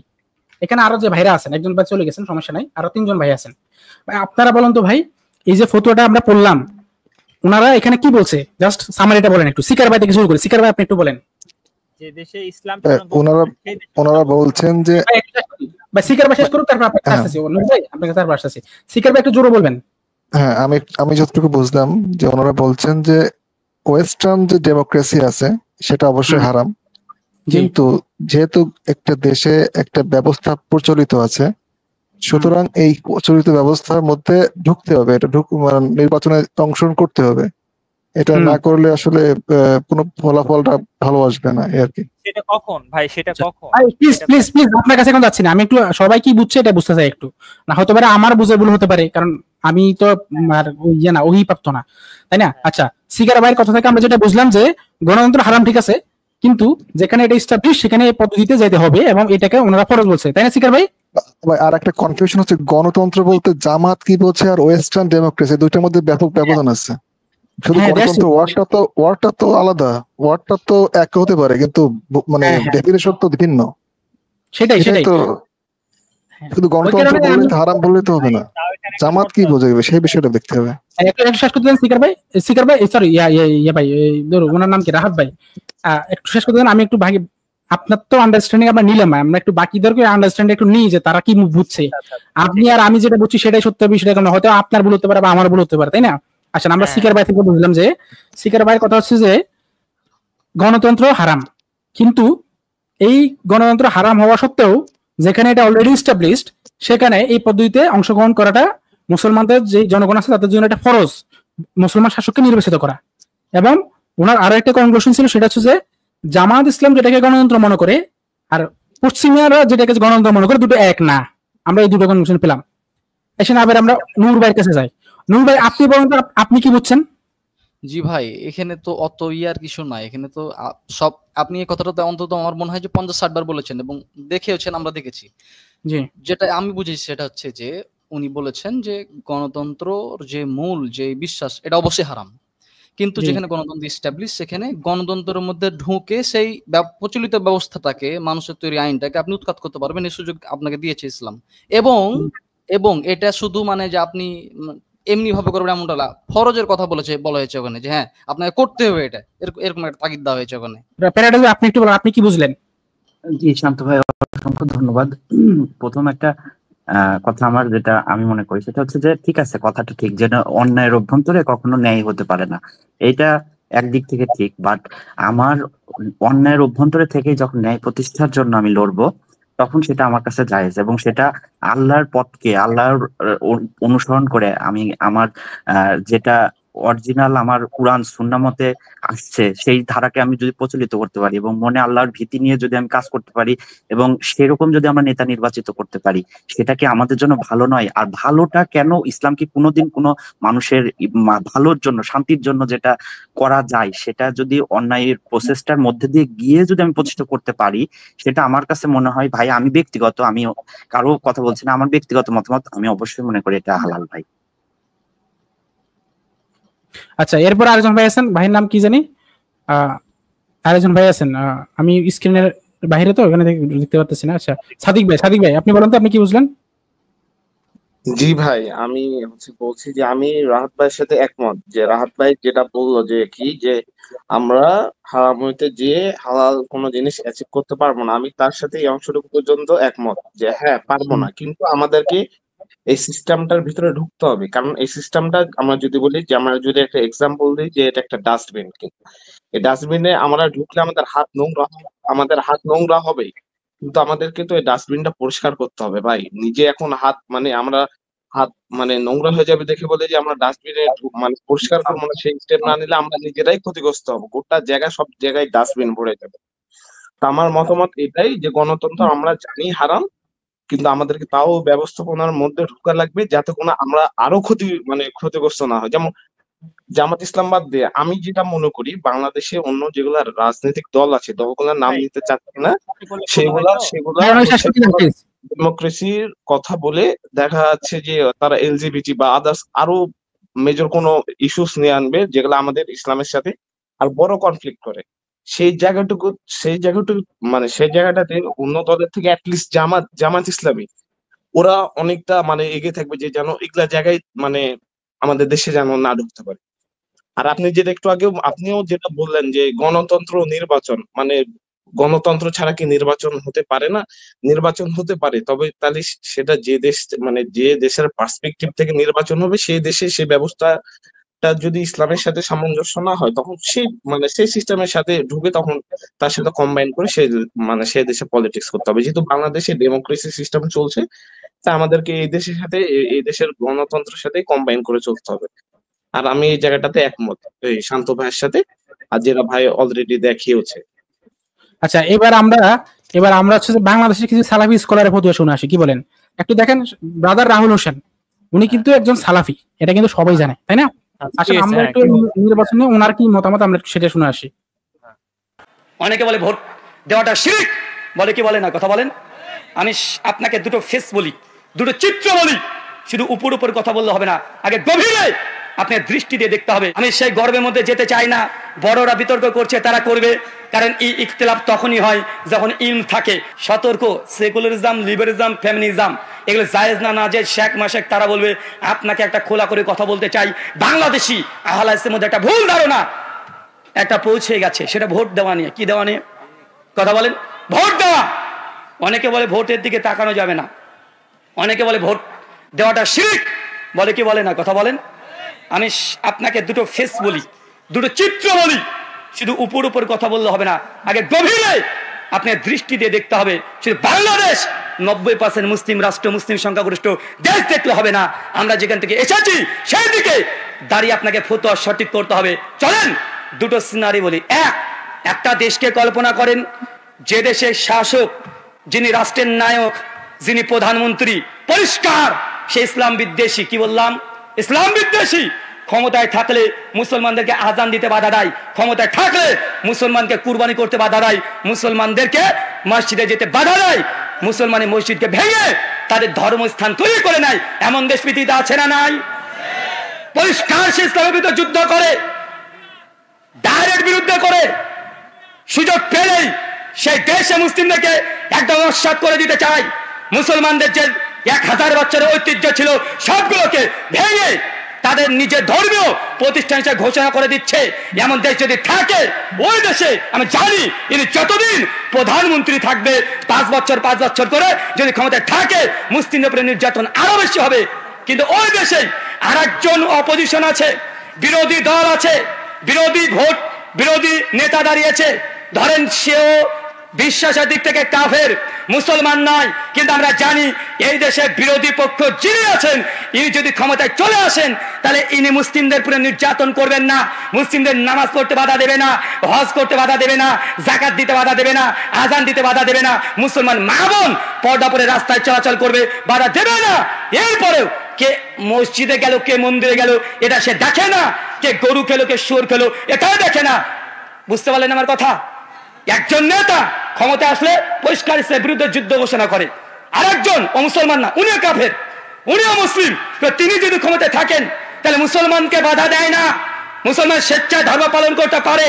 এখন এমন দেশে যদি মুসলমান থাকে 40 কোটি বা 40% যদি মুসলমানের ভোট থাকে, আপনি সেই দেশে যদি মনে করেন যে ভোট দেওয়া শিরক, ভোট দেওয়া হারাম, ভোট দেওয়া যাবে না, এই বলে যদি ভোটকে বয়কট করে দেন, 60% অমুসলিম তারা ভোট দিয়ে প্রতিষ্ঠিত সরকার যিনি আছে, যে ক্ষমতা আছে, বারবার তাকে রাজত্ব রেখে দিবে, কিয়ামত পর্যন্ত তাকে সম্ভব না। কিন্তু এই দেশে 40% মুসলমান যদি একজোট হয়ে ভোট দেয়, তাকে শোনা সম্ভব কি সম্ভব নয়? কথা বুঝলেন না মনে হয়? কথাই বুঝতে পারছেন? 40% যদি আমরা একজোট হয়ে যিনি বিরোধী দলে আছেন তাকে যদি আমরা ভোট দিই, এই ভোট দেওয়াটা নাজায়েজ না হারাম? বলেন না শিরক? কোনটা হবে? আরে এই দেশে ভোট দেওয়াটা আপনার জন্য আমাদের ভারতের জামিয়া সালাফিয়া বানারস, এমনকি শেখ সালেহ আল উসাইমিন, শেখ বিন বাজ, শেখ আব্দুর রাজ্জাক বিন আফিফি, শেখ সালেহ আল মুনাজ্জিদ সবাই বলেছে এমন যদি পরিস্থিতি হয় এই জায়গাতে ভোট দেওয়াটা জায়েজ, বরং অনেক ক্ষেত্রে ভোট দেওয়া আপনার জন্য বাধ্যতামূলক হয়ে যাবে। আপনি যদি ভোট না দেন, এই দেশে যদি কাফের সরকার বারবার থাকে, মুসলিমদের নির্যাতন হবে, এই সহকারী আপনি হয়ে যাচ্ছেন। ভোট দেওয়া আর ডেমোক্রেসি গণতন্ত্র দুটো দুই জিনিস। ডেমোক্রেসি গণতন্ত্র আলাদা, সেকুলারিজম আলাদা, লিবারিজম আলাদা, ফেমিনিজম আলাদা আর ভোট দেওয়া সম্পূর্ণ আলাদা। দুটোকে এক করে দেখলে হবে না, দুই রকমের রুলস। ভোট দেওয়ার সঙ্গে গণতন্ত্র সারানা কোনো সম্পর্ক নেই। বুঝতে পারলেন মনে হয়? নতুন মনে হলো? একটা ভোটিং কেন্দ্রে গিয়ে আপনি কি করেন? একটা ভোট প্রদান করেন। ওইখানে এক ধরনের বায়াতের সিস্টেম ছিল, এখানে গিয়ে আপনি একটা ব্যালট বক্সে দেন। এই ভোটিং সিস্টেমে কোনো প্রবলেম নাই, মূল প্রবলেমটা হলো ডেমোক্রেসিতে। কোনো না কোনো একটা পদ্ধতিতে আসুক। একজন দিনদার মানুষ যদি আসে তাহলে আপনার ক্ষতি হবে না, মনে রাখবেন। কেউ যদি যারা দিনকে ভালোবাসে কমপক্ষে তারা আমাদের ক্ষতি করবে না, কমপক্ষে বলবে না যে এখন একাডেমি ফর কমিউনিটি ডেভেলপমেন্ট এটা বন্ধ করে দেওয়া হোক, কারণ এখানে কি শেখানো হয় আপনারা জানেন, ইসলামী স্কুলগুলো বন্ধ করে দিয়েছে। কিন্তু হিন্দুদের স্কুল বন্ধ করছে নাকি? লোকজনকে ধরে নিয়ে তাদের কি পরিমাণ জেল জুলুম করেছে, আর অন্যান্যদের যাদেরকে হত্যা করেছে, ফাঁসি দেওয়া হয়েছে, এই লোকদের অপরাধ কি ছিল? আপনি বলেন তো, আয়নাগর থেকে একটা হিন্দু বাইরেছে কিনা বলেন তো? একটা খ্রিস্টান বাইরেছে? একটা হিন্দু বাইরে, একটা খ্রিস্টান বাইরে নাই। আমরা জানি গণতন্ত্র হারাম, কিন্তু ইসলামী দলকে ক্ষমতায় আনার জন্য ভোট দেওয়া জায়েজ হবে কিনা? আপনার রাষ্ট্র কারা পরিচালনা করবে এটা তো আপনার নির্ধারণ করে দেওয়ার দায়িত্ব আছে। আপনার রাষ্ট্র কারা পরিচালনা করবে? সাহাবায়ে কেরামদের যুগে কি হয়েছে? সাহাবায়ে কেরামদের যুগে বায়াত নেওয়া হতো। আবু বকরের কাছে বায়াত করেছেন, ওমরের কাছে বায়াত করেছেন, আবু বকরের কাছে বায়াত করেছেন, ওমর রাদিয়াল্লাহু তাআলা আনহু তিনি একটা কমিটি গঠন করে দিলেন, ওমরের পরে কারা খলিফা হবে করে দিয়েছেন না? ইতিহাস পড়েন, 6 জনের কমিটি। সেখানে আব্দুর রহমান ইবনে আউফ রাদিয়াল্লাহু তাআলা, তালহা, জুবায়ের, এই যে 3 জন, এরপরে ওসমান এবং আলী, এরকম 5 জনকে দিয়ে সেখানে 6 জনকে সেখানে কমিটি গঠন করা হলো। এই 6 জনের দায়িত্ব ছিল পরবর্তী খলিফা নির্ধারণ করা। এরা মানুষের কাছে গিয়েছেন, জিজ্ঞেস করেছেন, অধিকাংশ ভোট দিয়েছে কার পক্ষে? ভোট মানে এখনকার অর্থে বলছি আর কি। অধিকাংশ বললো যে আমরা ওসমানকে চাই। এর মধ্যে একটু কম সংখ্যক বললো কাকে চাই? আলীকে চাই। এ কারণে ওই কমিটি ঘোষণা করলো এখন ওসমান হবে, এরপরে কে হবে? আলী রাদিয়াল্লাহু তাআলা আনহু খেলাফতের দায়িত্ব নেবেন। এরকমই ছিল। অথবা এখানে একটা অপিনিয়ন দেওয়ার তো সুযোগ আছে। এখনকার মডার্ন যে আমরা সিস্টেম দেখছি, এই সিস্টেমে একটা ভোটিং কেন্দ্রে গিয়ে আপনি কি করেন? একটা ভোট প্রদান করেন। ওইখানে এক ধরনের বায়াতের সিস্টেম ছিল, এখানে গিয়ে আপনি একটা ব্যালট বক্সে দেন। এইখানে এই ভোটিং সিস্টেমে কোনো প্রবলেম নাই, মূল প্রবলেমটা হলো ডেমোক্রেসিতে। মূল প্রবলেমটা কোথায়? ডেমোক্রেসিতে। ডেমোক্রেসিতে প্রবলেমটা কি এটা বুঝতে হবে। ডেমোক্রেসিতে প্রবলেম হলো সোর বাটপার। ডেমোক্রেসির মাধ্যমে কি হতে পারে? এমপি, পার্লামেন্টারিয়ান হয়ে যেতে পারে। সোর বাটপার, নায়িকা, গায়িকা, মদখোর, গাঁজাখোর, এগুলো হয়ে যেতে পারে, পারে না? এবং তাই হয়েছে। গায়িকা, নর্তকীরা কি আমাদের আইন তৈরি করে নাই? নর্তকীদের পেছনে প্রত্যেকটা আপনার পার্লামেন্টারিয়ান সেশনে লক্ষ লক্ষ টাকা খরচ হয় নাই? এ টাকা কারা দিয়েছে? আমি দিয়েছি, আপনি দিয়েছেন। কোনো না কোনো ভাবে জুলুম করে আমাদের কাছ থেকে টাকা নেওয়া হয়েছে। অথচ এদেরকে নর্তকী থেকে লালন পালন করা হয়েছে। আপনি থাকেন, থাইকে যান, কিন্তু আপনি এরকম প্রহসন কেন করবেন? তথাকথিত ভোটার নির্বাচন আপনি করবেন, সেখানে হাজার হাজার কোটি টাকা যাবে। এগুলো কার টাকা? আমাদের টাকা। আপনি থাকেন, আপনি বলেন যে আমি স্বৈরাচার, আমি 30 বছর 50 বছর থাকবো। আপনি থাকেন, সুন্দর করে চালান, আমাদের কোনো আপত্তি নেই। কিন্তু আপনি আমাদের উপর জুলুম করে আমাদের টাকা দিয়ে করবেন, এটা তো করতে পারেন না। তাইলে একটা হচ্ছে গণতন্ত্রের মূল প্রবলেমটা হলো গণতন্ত্রের চোর, বাটপার, ধোকাবাজ, মদখোর, গাঁজাখোর অথবা ধর নাস্তিক, এগুলো পর্যন্ত কি তারা নির্বাচিত হয়ে গিয়ে আপনার আইন তৈরি করবে। এইটা হলো মূল প্রবলেম। তাইলে এই প্রবলেম থেকে বাঁচার উপায় কি? বাঁচার উপায় হলো আপনি খেলাপথে যাবেন। খেলাপথে যাবেন কিভাবে? আপনি খেলাপথে যাওয়ার জন্য আপনাকে রাস্তা তৈরি করতে হবে। আপনি উপর থেকে যান আর নিচ থেকে যান, যে কোনো একটা থেকে যাইতে হবে। নিচ থেকে আপনি তাওহীদের প্রচার করেন, সবাই তাওহীদবাদী হয়ে যাক, এটা একটা হোক। যদি সেটা না হয়, অথবা এটাও আমরা করতে থাকি, যারা উপর থেকে করে তাদেরও বিরোধিতা করার দরকার নেই। করুক ওরা, কোনো না কোনো একটা পদ্ধতিতে আসুক। একজন দিনদার মানুষ যদি আসে তাহলে আপনার ক্ষতি হবে না, মনে রাখবেন। কেউ যদি যারা দিনকে ভালোবাসে কমপক্ষে তারা আমাদের ক্ষতি করবে না, কমপক্ষে বলবে না যে এখন একাডেমি ফর কমিউনিটি ডেভেলপমেন্ট এটা বন্ধ করে দেওয়া হোক, কারণ এখানে কি শেখানো হয় আপনারা জানেন, ইসলামী স্কুলগুলো বন্ধ করে দিয়েছে। কিন্তু হিন্দুদের স্কুল বন্ধ করছে নাকি? হ্যাঁ, আপনি দেখেন তো যাদেরকে ধরছে অধিকাংশই যে এখন যারা বাইর হয়েছে অধিকাংশই বলছে যে আমাদেরকে ধরে নিয়ে 6 মাস আগে ধরে নিয়ে গেছে, পরে আমাদের সামনে কোরআন দিয়ে বলছে এটা জঙ্গি। এবং ওই যে মনির মদখোর একটা দেখছেন কিনা, ওর চেহারার দিকে তাকালে তো ওই যে ডিবির না কিসের জন্য প্রধান ছিল, হ্যাঁ না আরেকটা মনির ওই যে হ্যাঁ মনিরুল ইসলাম, ওতে আমি যখন আগে দেখতাম কাউন্টার টেরোরিজম, ওরে যখনই দেখতাম ওরে দেখতাম আমি মদ খেয়েছে মাত্র। এই মদখোর এর এজেন্ডাই ছিল এই দেশটাকে জঙ্গিবাদ হিসেবে তৈরি করা। এবং আপনারা জানেন কি পরিমাণ জঙ্গি এখানে সবচেয়ে বেশি সালাফিলা করা, এখানে সবচেয়ে বেশি ক্ষতিগ্রস্ত হয়েছে। যত ধরে নিয়ে গেছে আপনি দেখেন সব ছিল আগে এদেরকে, কারণ এখানে কি মানুষের মধ্যে সত্যিকার দিনের জজবাটা আছে। লোকজনকে ধরে নিয়ে তাদের কি পরিমাণ জেল জুলুম করেছে, আর অন্যান্যদের যাদেরকে হত্যা করেছে, ফাঁসি দেওয়া হয়েছে, এই লোকদের অপরাধ কি ছিল? আপনি বলেন তো, আয়নাগর থেকে একটা হিন্দু বাইরেছে কিনা বলেন তো? একটা খ্রিস্টান বাইরেছে? একটা হিন্দু বাইরে, একটা খ্রিস্টান বাইরে নাই, আর একটা বৌদ্ধ বাইরে নাই, একটা সাকমা মাত্র বাইরে হয়েছে। সেটা কি কারণ আমরা জানি না, এটাও কোনো আপনার বাই ডিফল্ট বাইরে গেছে না কে জানে। আর সব বাইরে দেখবেন সব এরা দিন কোনো না কোনো ভাবে দিন প্র্যাকটিস করতো, এরা ইসলাম প্র্যাকটিস করতো। তাইলে আমাদের এখন এমন কিছু লোক ওইখানে নিয়ে যাওয়া দরকার, যে লোকগুলো কমপক্ষে ওইখানে দাঁড়িয়ে বলবেন নো, এখানে কোনো অবস্থায় কি করা যাবে না, মূর্তি তৈরি করা যাবে না, এখানে কোনো অবস্থায় শিরক বেদাত অথবা কুফর এগুলোর আপনার যদি মাদ্রাসার বইগুলো দেখেন, আমি তো আমার বাচ্চা তো মাদ্রাসায় পড়ে, মাদ্রাসার বইগুলো ওইগুলো শুরুই হয়েছে আপনার দিয়ে সুফিবাদ দিয়ে এবং ওই যে মূর্তি পূজা দিয়ে, কবর পূজা দিয়ে, মাজার পূজা দিয়ে শুরু হয়েছে আলোচনা। আকীদার বই শুরু হয়েছে আলোচনা কবর পূজা দিয়ে, আউলিয়ায়ে কেরাম। এটা কি আউলিয়ায়ে কেরাম দিয়ে শুরু হওয়ার কথা, নাই তাওহীদ দিয়ে শুরু হওয়ার কথা? তো বানাইছে কারা দেখেন তো, কাদেরকে দিয়ে বানাইছে? কয়জন তাওহীদবাদী আলেম ওইখানে ছিল, বা কয়জনকে ইনভাইট করা হয়েছে? একজনকে ইনভাইট করা হয় নাই। ওই মাজার পূজারীরাই তাদেরকে নিয়ন্ত্রণ করেছে, কারণ মাজার পূজারীর সাথে তাদের ভালো সখ্যতা ছিল। তাহলে এখন আমাদের এখানে মৌলিক সমস্যা হলো যে ডেমোক্রেসিকে আপনি উৎখাত করে দিতে পারবেন না এক কথাই। আর আপনি যদি চুপ করে থাকেন তাহলে আবার নর্তকীরা কি হবে, পার্লামেন্ট তারা রাষ্ট্র পরিচালনা করবে আপনার টাকা দিয়ে। আপনি হয়তো মনে করেন আমি কিচ্ছু করি না, আসলে আপনি কিছু করেন, আপনার টাকা দিয়েও আপনার বিরুদ্ধে আইন বানাইতেছে। তাহলে কিছু লোক যাক যারা আপনার পক্ষে কথা বলবে। আপনি সালাফি আলেমরা কি মিশরে করে নাই, নির্বাচন করে নাই?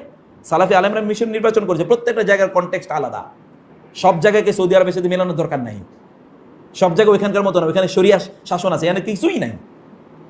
ওখানে শরিয়া শাসন আছে, এখানে কিছুই নাই। ওখানে শরিয়া কোর্ট আছে, এখানে কিছুই নাই, তাই না? অতএব এখানে সব জায়গায় মেলানোর দরকার নাই। আমাদেরকে যেটা করতে হবে তা হলো, যেখানে যদি কোথাও নির্বাচন হয় তাহলে আমার অপিনিয়নটা আমি দিয়ে রাখবো। যদি এখানে 2, 3, 4, 5 জন লোক আছে, এর মধ্যে একজন আছে যিনি ইসলামকে ভালোবাসেন, ইসলামকে প্র্যাকটিস করেন এবং ইসলামের কথা তিনি বলবেন, আপনি পারলে তার পক্ষে গিয়ে আপনি অপিনিয়ন দেন। আর যদি দেখেন যে না এগুলো সবগুলোই খারাপ, তাহলে অপিনিয়ন দেন না। তন্ত্র অনুসরণ করে ইসলাম প্রতিষ্ঠার কাজ ইসলামী ছাত্র শিবির করছে, এই ধারণা আপনার মধ্যে আছে, এটাই হচ্ছে ভুল ধারণা। আমি আপনাকে অনুরোধ জানাবো, যিনি প্রশ্ন করেছেন, একটা বই পড়ার জন্য, গণতন্ত্র ও ইসলামী দৃষ্টিকোণ, এইটা লেখা হচ্ছে ডক্টর আহমদ আলীর লেখা বই। আর একটা আছে হচ্ছে মাওলানা মতিউর রহমান নিজামী জেলখানায় বসে লিখছেন ক্ষমতার রাজনীতিতে অংশগ্রহণ, ক্ষমতার রাজনীতিতে অংশগ্রহণ। এই দুইটা বই পড়লে আশা করি কিছুটা ক্লিয়ার হবেন আপনি। গণতন্ত্রের যে মূল মন্ত্র আছে, এই মূল মন্ত্রের সাথে জামাত ইসলামও একমত না, ইসলামী ছাত্র শিবিরও একমত না। এটা একটি কুফরি মতবাদ, এটা হচ্ছে শিরকি মতবাদ, যেখানে বলা হয়েছে সার্বভৌম ক্ষমতার অধিকারী হচ্ছে জনগণ। এইটা আমরা যদি মেনেই নেই তাহলে জামাত ইসলামীর নিবন্ধন তো বাতিল হতো না, নিবন্ধন তো থাকতোই। কারণ সংবিধানে এই কথা বলা আছে, জামাত ইসলাম এটা মানে না, সংবিধান পরিপন্থী, ইসলামের সাথে সংবিধান সাংঘর্ষিক, আমরা এটা মানি না। কিন্তু এইটা নিয়ে তো চরমোনাই পীর সাহেবের ব্যাপারে কেউ কথা বলে না, ওদের নিবন্ধন কেন আছে? আরো ইসলামী দল যাদের নিবন্ধন আছে তাদের কেউ তো কথা বলে না যে ওদের সংবিধানে তাহলে কি আছে। ওরা তাইলে এইগুলো মেনে নিয়েই করতেছে বাংলাদেশের রাজনীতি। আমাদের উপরে এই প্রশ্নটা, সমস্যা নাই, বড় দল হওয়ার কারণে প্রশ্ন আসবে, এটাই স্বাভাবিক। গণতন্ত্রের বেসিক কিছু ফান্ডামেন্টাল জায়গা আছে, যেই জায়গার সাথে আমরা 100% একমত না, দ্বিমত। গণতন্ত্রকে আমরা ওই মতামতের উপরে যারা চিন্তা করে তাদেরকে আমরা বলি এরা কুফরি মতবাদের উপরে আছে। গণতন্ত্র ইসলাম সাপোর্ট করে না। ইসলামের সিস্টেমটা কি? ইসলামের নির্বাচনের সুনির্দিষ্ট কোনো পদ্ধতি নাই। যদি সেটা থাকতো তাহলে আল্লাহ রাসূল স্পেসিফিক করে দিয়ে যেতেন। 4 খলিফার নির্বাচন পদ্ধতি ছিল 4 রকম, এবং এক একটা আরেকটার সাথে সাংঘর্ষিক না। এই ব্যাপারে কেউ ফতোয়া দেয়নি যে 4 খলিফার নিয়মটা ঠিক না, অথবা ওমর ইবনে আব্দুল আজিজ যে পদ্ধতিতে খেলাফত গ্রহণ করেছেন, খলিফা হয়েছেন, এই পদ্ধতি ঠিক না, এরকম তো কেউ বলে না। নির্বাচনের ইসলামের সর্বজন স্বীকৃত কোনো পন্থা এখন পর্যন্ত আবিষ্কার হয়নি, বের হয়নি। যখন মুসলমানদের হাতে খেলাফত ছিল, খলিফা ছিল, এবং মুসলমানদের না সারা পৃথিবীতে যখন কলোনিয়ালিজম ছিল, কলোনি ছিল, ইউনাইটেড স্টেট ছিল না, এবং জাতিসংঘ তৈরি হয়নি, পৃথিবীতে যার ক্ষমতা যখন যেভাবে ছিল তারাই তো সেই দেশ দখল করে নিত। একটা সময় ছিল না এরকম, কোন দেশের কোনো সভরেন্সি ছিল না, জাতিসংঘের ফরমেশন ছিল না। জাতিসংঘ তৈরি হয়েছে 1945 সালে, দ্বিতীয় বিশ্বযুদ্ধের পরে। এখন দ্বিতীয় বিশ্বযুদ্ধের আগে কি ছিল? ব্রিটেন দখল করে রাখছিল আমাদের এই ভারতবর্ষ। ভারতবর্ষ স্বাধীন হয়েছে কবে? 1947 সালে। আর ব্রিটেন আমাদের কাছে কিভাবে দখল করছে? ওর ক্ষমতা ছিল তাই দখল করছে। এই ভারতবর্ষ আগে কারা শাসন করত? প্রাগ ঐতিহাসিক কালে এই ভারতবর্ষ শাসন করতে হচ্ছে দ্রাবিড়রা। দ্রাবিড়দের হটিয়ে দিয়ে ক্ষমতা দখল করেছে আর্যরা। আর্যদের অনেক পাওয়ার ছিল, এই আর্যরা দীর্ঘদিন ধরে শাসন করে গেছে। তারপরে এই অঞ্চলে ইন্দো ইউরোপিয়ানরা আসছে, তারপরে এইখান থেকে আরো বলশেবিকরা, তারপরে এই যে বিভিন্ন এলাকা থেকে এসে তো এখানে শাসন ব্যবস্থা পরিচালনা করছে। পর্তুগিজরা আসছে, তারপরে হচ্ছে ডাচরা আসছে, ওলন্দাজরা আসছে, আমাদের ভাষার সাথে এগুলো মিশ্রণ হয়েছে না? যার যখন পাওয়ার ছিল সে তখন এগুলাকে দখল করে নিছে। এগুলো শ্রীলঙ্কার ইতিহাস এরকম, মিয়ানমারের ইতিহাস এরকম, বাংলাদেশের ইতিহাস এরকম, পাকিস্তানের ইতিহাস এরকম। যার ক্ষমতা ছিল, মুসলিম সালতানাত কিভাবে তৈরি হয়েছে? অটোম্যান সাম্রাজ্য। অটোম্যানদের ক্ষমতা ছিল এক একটা এলাকা দখল করে সারা পৃথিবীর অর্ধেক তারা দখল করে নিয়েছে। তো পৃথিবীতে ফেডারেল রাষ্ট্রের কনসেপ্ট, ছোট ছোট এই জাতি রাষ্ট্রের কনসেপ্ট গুলো 1945-এর আগে ছিল না। সুতরাং তখন নির্বাচন পদ্ধতির ব্যাপারে চিন্তা করারও দরকার ছিল, তখন জনগণের ভোটাধিকার এই সেইরও দরকার ছিল না। ক্ষমতা যার সেই চালাবে সবকিছু, স্বাভাবিক বিষয় ছিল।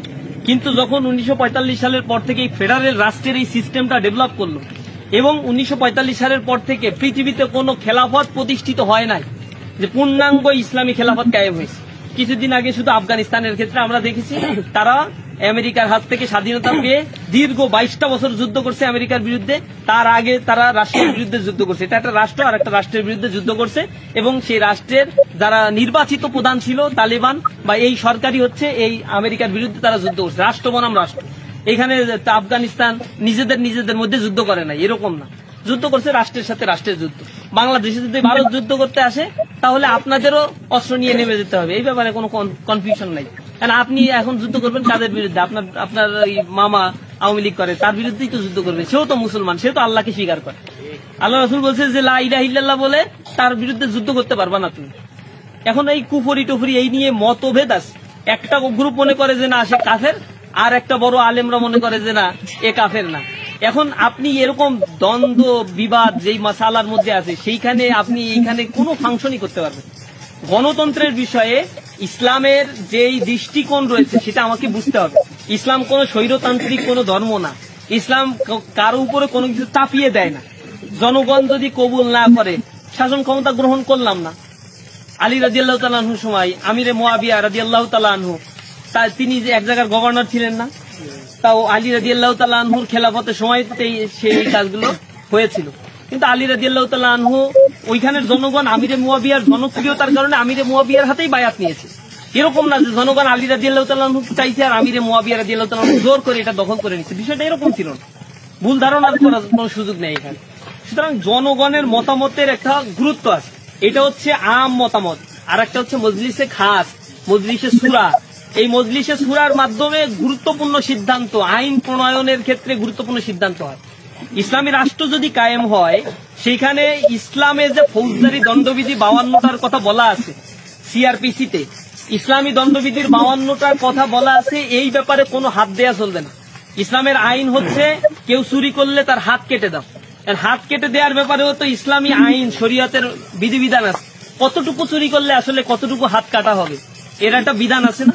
একজন ব্যক্তি প্রচন্ড ক্ষুধায় আক্রান্ত, মানুষের কাছে খাদ্য চেয়ে পাচ্ছে না, নিজে বাঁচার জন্য চুরি করছে, এইটা যদি প্রমাণিত হয় ইসলাম কি তার হাত কাটতে বলবে? এগুলো তো ফতোয়া আছে বিভিন্ন রকমের। তো কিন্তু ইসলামে ফৌজদারি যে দণ্ডবিধির কথা বলা আছে, জেনা করলে প্রমাণিত হয়ে গেলে পাথর মেরে, যদি বিবাহিত হয় তাকে মেরে ফেলো, এই বিধানের ক্ষেত্রে কোনো কাটছাট করা যাবে। কিন্তু রাষ্ট্র পরিচালনার ক্ষেত্রে উদ্বুদ্ধ অনেক আইন কানুন করতে হয়। যেমন হুন্ডি বাট্টা হচ্ছে, বাংলাদেশ থেকে টাকা পাচার হয়ে চলে যাচ্ছে, এদেশের অর্থনীতির জন্য এটা ক্ষতির কারণ। তো এইটা বন্ধ করার জন্য আইন করতে হবে না? এখন এই আইন কি কোরআনে আছে? এই আইনের যদি সংসদে একটা মানুষ আইন করে যে না এই কাজটা করলে সে এটা অন্যায় করছে, এটা বন্ধ করতে হবে, এইটা যদি সে করে 10 বছরের জরিমানা হবে, 10 বছরের জেল এবং জরিমানা হবে, তাহলে এইটা কি সে নিজের হাতে আইন তুলে নেওয়া হবে? না, আইন প্রণয়তা সে নিজেকে মনে করছে, এটা আহাম্মকের মতো একটা প্রশ্ন। তাহলে তো হচ্ছে যারা ইজমা কিয়াস করে তারাও আইন প্রণয়ন করে ফেলে, ফতোয়া দিচ্ছে, মানে আল্লাহর চাইতে বেশি বুঝে গেছেন। উল্টা পাল্টা কিছু প্রশ্ন টশ্ন বিভিন্ন জায়গায় করা হয়। গণতন্ত্রের দৃষ্টিকোণটা ক্লিয়ার ভাবে বুঝতে হবে। প্রচলিত গণতন্ত্রে জামাত ইসলাম বিশ্বাস করে না। জামাত ইসলামের যে নির্বাচন যে পদ্ধতি, এই পদ্ধতিতেই জামাত ইসলাম কার্যক্রম পরিচালনা করে থাকে। ইসলামী রাষ্ট্র গঠিত হলে কি ফর্মুলায় রাষ্ট্র পরিচালিত হবে তার সুনির্দিষ্ট ফর্মুলা জামাতের কাছে আছে। দ্বিতীয়ত হচ্ছে জামাত ইসলামী এখন এই নির্বাচন প্রক্রিয়া এই সরকারের অধীনে কেন যায়? সংসদে গিয়ে যে আইন প্রণয়ন করে জামাত তো সেখানে বসে থাকে, ওইখানেই তো আইন হয়। তো অ্যালকোহল নীতিমালা বা মদ খাওয়ার আইন যদি হালাল বৈধ হয়ে যায় আর সেই সংসদে যদি জামাতের লোক থাকে, তাহলে আইন প্রণয়নের সাথে জামাত যুক্ত হয়ে গেল না? নিজেকে তারা আইন প্রণয়তা মনে করে ফেলেন না? এরকম ফতোয়া দেয়। জেলখানায় গিয়ে এক্সট্রিমিস্টদের সাথে আমার কথা হয়েছে, তো আমি বলি এটা কোন ধরনের আহাম্মকের মতো কথা বললাম? জামাত ইসলাম যতদিন সংসদে ছিল এর আগেও তো মদ হালাল করার জন্য সংসদে বিল পাশ হয়েছে, উত্থাপন করা হয়েছে, সেই বিলের বিপক্ষে বলিষ্ঠ ভূমিকা রেখেছে তো জামাত ইসলাম। সাইদি হুজুরের বক্তব্য সেটা রেকর্ড পাওয়া যায়। তিনি বলছেন যে কিয়ামত পর্যন্ত কোনো হারামকে হালাল করার সুযোগ নেই। সাইদি হুজুরকে স্পেশাল রুমের ভিতরে নিয়ে বোঝানোর চেষ্টা করাইছে যে হুজুর এইগুলো চলবে না, আমরা তীব্র আন্দোলন করব, সংসদে দাঁড়াইতে দেব না, আল্লাহর আইনের বিরুদ্ধে কথা বলা যাবে না। তাহলে সংসদে যদি জামাত না থাকে তাহলে এই কথাটা বলবেটা কে? সংসদে ঢোকার সময় মাথা নিচু করে ঢুকতে হইতো। জামাত সংসদে প্রথম যে বলছে নিচু করে ঢুকবে কেন? আল্লাহ ছাড়া কারো কাছে মাথা নিচু কেউ করে না, সালাম দিয়ে ঢুকতে হবে। এখনো রেকর্ড হয়ে আছে, সংসদে যে ঢোকে সালাম দিয়ে ঢোকে। এগুলো পাল্টাইছে কারা? যারা বলে এরা পাল্টাইছে। বাংলাদেশের ইসলামী সংস্কৃতি, ইসলামী অর্থনীতি, শিক্ষা ব্যবস্থা, মাদ্রাসা, আলিয়া মাদ্রাসার শিক্ষা ব্যবস্থা, মানুষকে ইসলাম মানানোর ক্ষেত্রে জামাত ইসলামের যে অবদান, এই অবদান যারা এরকম প্রশ্ন করে বেড়ায়, এরা এইগুলো অবদান, আমি বলছি তোমাদের কি অবদান আছে? আমাদের অবদান এইগুলো। তোমার অবদান বলো। তুমি যে এখানে মুসলমান বলে পরিচয় দিচ্ছ, বাংলাদেশ থেকে এতদিনে মুসলমানের নাম নিশানা ভারত মিটিয়ে দিত, শুধু জামাত ইসলামের জন্য পারে নাই, আমাদের নেতৃবৃন্দকে ফাঁসি দিছে, আমরা পিছু পা হইনি। সুতরাং এরকম একটা দলের বিরুদ্ধে ব্লেম দাও, খালি গণতন্ত্র বলে সুবিধা ভোগ করার চেষ্টা করো না। আমাদের এইটা নিয়ে আমাদের করে, আমরা মনে হয় কিছুই বুঝি না, আমরা কিছুই লেখাপড়া করি। আমরা যদি বুঝি এটা কুফরি, আমাদের কি দায় থাকছে ছাত্র শিবির করে জাহান্নামে যাওয়ার? আমি কি যাবো নাকি? আমি ছাত্র শিবির করে জাহান্নামে যাওয়ার জন্য ছাত্র শিবির করি? ছাত্র শিবির করে কয় লাখ টাকা পাইছি আমি তো ইউনিভার্সিটিতে পড়ছি, ছাত্র শিবির করার কারণে এখনো চাকরিতে ঢুকতে পারছি না। আমি যদি 6 বছর আগে চাকরিতে ঢুকতাম কত টাকা ইনকাম করতে পারতাম? কি কারণে স্যাক্রিফাইস করি আমরা? লোভটা তো একটাই, জান্নাতে যেতে চাই। এখন এই লোভটা করি জান্নাতে যাওয়ার জন্য, কোন একটা কাজের জন্য জাহান্নামে যাবো আর সেই কাজই আমি করতে থাকবো, এরকম বোকা কি আমি নাকি? এরকম আমাদের ভাইয়েরা লেখাপড়া করে না এরকম মনে করার কারণে, যারা এটা বলে এরা লেখাপড়া করে কিনা এটা যথেষ্ট সন্দেহ আছে। তাদের আকাবির আছে, আকাবির যা বলে ওই পিছনে ছুটতে থাকে। ছাত্র শিবির ওরকম কোন সংগঠন না, ছাত্র শিবির পড়ে শুনেই ছাত্র শিবির করতে হয়। ছাত্র শিবিরের সংগঠনের দায়িত্বশীল হতে গেলে লেখাপড়াই করতে হয়, এর কোনো বিকল্প নাই। জামাত ইসলামী করতে গেলে লেখাপড়া করতে হয়, জামাত ইসলামী সোজা ঝাপটা করা যায়, এত সোজা। সুতরাং আস্থার সংকট করা যাবে না। গণতন্ত্রের বিষয়ে আমাদের একবারে ক্লিয়ার কাট বক্তব্য আমাদের বইয়ের মধ্যে আছে। আমাদের গণতন্ত্র নিয়ে, সমাজতন্ত্র নিয়ে, ইসলাম নিয়ে, এই মতবাদ নিয়ে আমাদের সদস্য সিলেবাস, উচ্চতর সিলেবাসে আছে। যারা প্রশ্ন করেন আল্লাহর হস্তে সিলেবাস গুলো একটু পড়েন রে ভাই, আল্লাহর হস্তে কোরআন হাদিসটা একটু পড়েন। পড়ার পরে আপনি বুঝবেন যে আমাদের কর্মপন্থাটা কি, আমরা বাংলাদেশে কিভাবে আগাতে চাই, কিভাবে কাজ করতে চাই। এগুলোর প্রশ্ন অন্যদের দ্বারা প্রভাবিত হওয়ার কোনো প্রয়োজন নেই। আশা করি আপনারা কোরআন হাদিস নিয়মিত পড়বেন, এই প্রশ্নগুলো থাকবে না ইনশাআল্লাহ। আরো দেখাবেন শান্ত ভাই? হ্যাঁ ভাই বলেন, এখন আপনি কি বলবেন? আর দেখাবেন? আর কোনো ভিডিও আছে ভাই? আপনাকে তো তখনই বলে দিলাম যে এটাই লাস্ট, বলছি না? কানে কি শুনুন না এটা? না আর থাকতে পারে তো। আচ্ছা ঠিক আছে, আমি বলছি শোন। ফার্স্টে যেটা কথা বলছিলেন যে ফতোয়া বিষয় নিয়ে, আর ভাইরা যেটা বললো, আচ্ছা ফতোয়াতে কোনো সমস্যা নাই, কিন্তু আপনাদের বুঝতে ভুল হয়েছে। কোনটা? আপনার বারবার বলতেছিলেন যে হইতেছে যে গণতন্ত্র হারাম। হ্যাঁ ঠিক আছে হারাম, কিন্তু যেহেতু বাংলাদেশ গণতান্ত্রিক সিস্টেম আছে সেহেতু ওই ফতোয়া অনুযায়ী এ রাস্তাটা অবলম্বন করা জায়েজ। এ রাস্তাটা কখন জায়েজ? ওই ফতোয়াতে বলে দিছে যে যদি কোনো সমস্যা হয় ওই দেশে ধর্ম চর্চার ক্ষেত্রে, তখন ওই ফতোয়াটা জায়েজ। এখন আমার কোশ্চেন যে আপনার বাংলাদেশে আপনি ইসলামের যে ইসলামের যে মৌলিক যে 5টা জিনিস আছে বা ইসলাম ব্যবহারের জন্য আপনার কোনটাতে সমস্যা হইতেছে ভাই, যে আপনার এই সিস্টেমটাকে মেনে যাইতে হবে ক্ষমতায়? সমস্যাতে যাওয়ার আগে এই পয়েন্টটা একটু মাথায় রাখেন। তার আগে আমরা একটু আলোচনাটা শেষ করে আসি। এখানে যে ভিডিওগুলো দেখালাম, এখান থেকে আমরা সবাই কি বুঝলাম সেগুলো একটু আমরা কনক্লুশনে যাই, তারপরে সমস্যা নিয়ে আমরা ডিসকাস করবো যে বাংলাদেশে আসলে সমস্যা হয় কিনা। যদিও এই সালাফি একজন স্কলারই মুক্তার আহমেদ, প্রফেসর মুক্তার আহমেদই বলে দিচ্ছেন কি কি সমস্যা হয়, ওনারাই বলে দিচ্ছেন, ঠিক আছে। তো এরপরও যদি আপনাকে সমস্যা মনে হচ্ছে না, আমরা দেখবো একটু করে সমস্যা হয় কিনা। আচ্ছা আসেন, আমরা ফতুয়া দেখলাম, আমরা সালাফি স্কলারদের বক্তব্য দেখলাম, এবং আমরা জামাত ইসলামের ছাত্র শিবিরের সিলেবাসের বই দেখলাম, এবং ছাত্র শিবিরের বর্তমান সেক্রেটারি জেনারেলের একটা বক্তব্য দেখলাম। এখন এখান থেকে আমরা যেটা বুঝলাম যে ইসলামে গণতন্ত্র হারাম, এটা সবাই একমত। কিন্তু যেখানে গণতন্ত্রের সিস্টেম এস্টাবলিশড, সেখানে গণতান্ত্রিক পদ্ধতিতে অংশগ্রহণ করাটা মুসলিমদের জন্য জায়েজ নয়, বরং শুধু জায়েজ না, বরং অনেক ক্ষেত্রে এটা ফরজ। একই কথা আমরা দেখলাম সালাফি স্কলারদের মুখ থেকে, একই কথা দেখলাম জামাত এবং শিবিরের মুখ থেকে, জামাতের বই এবং শিবিরের বক্তব্য থেকে।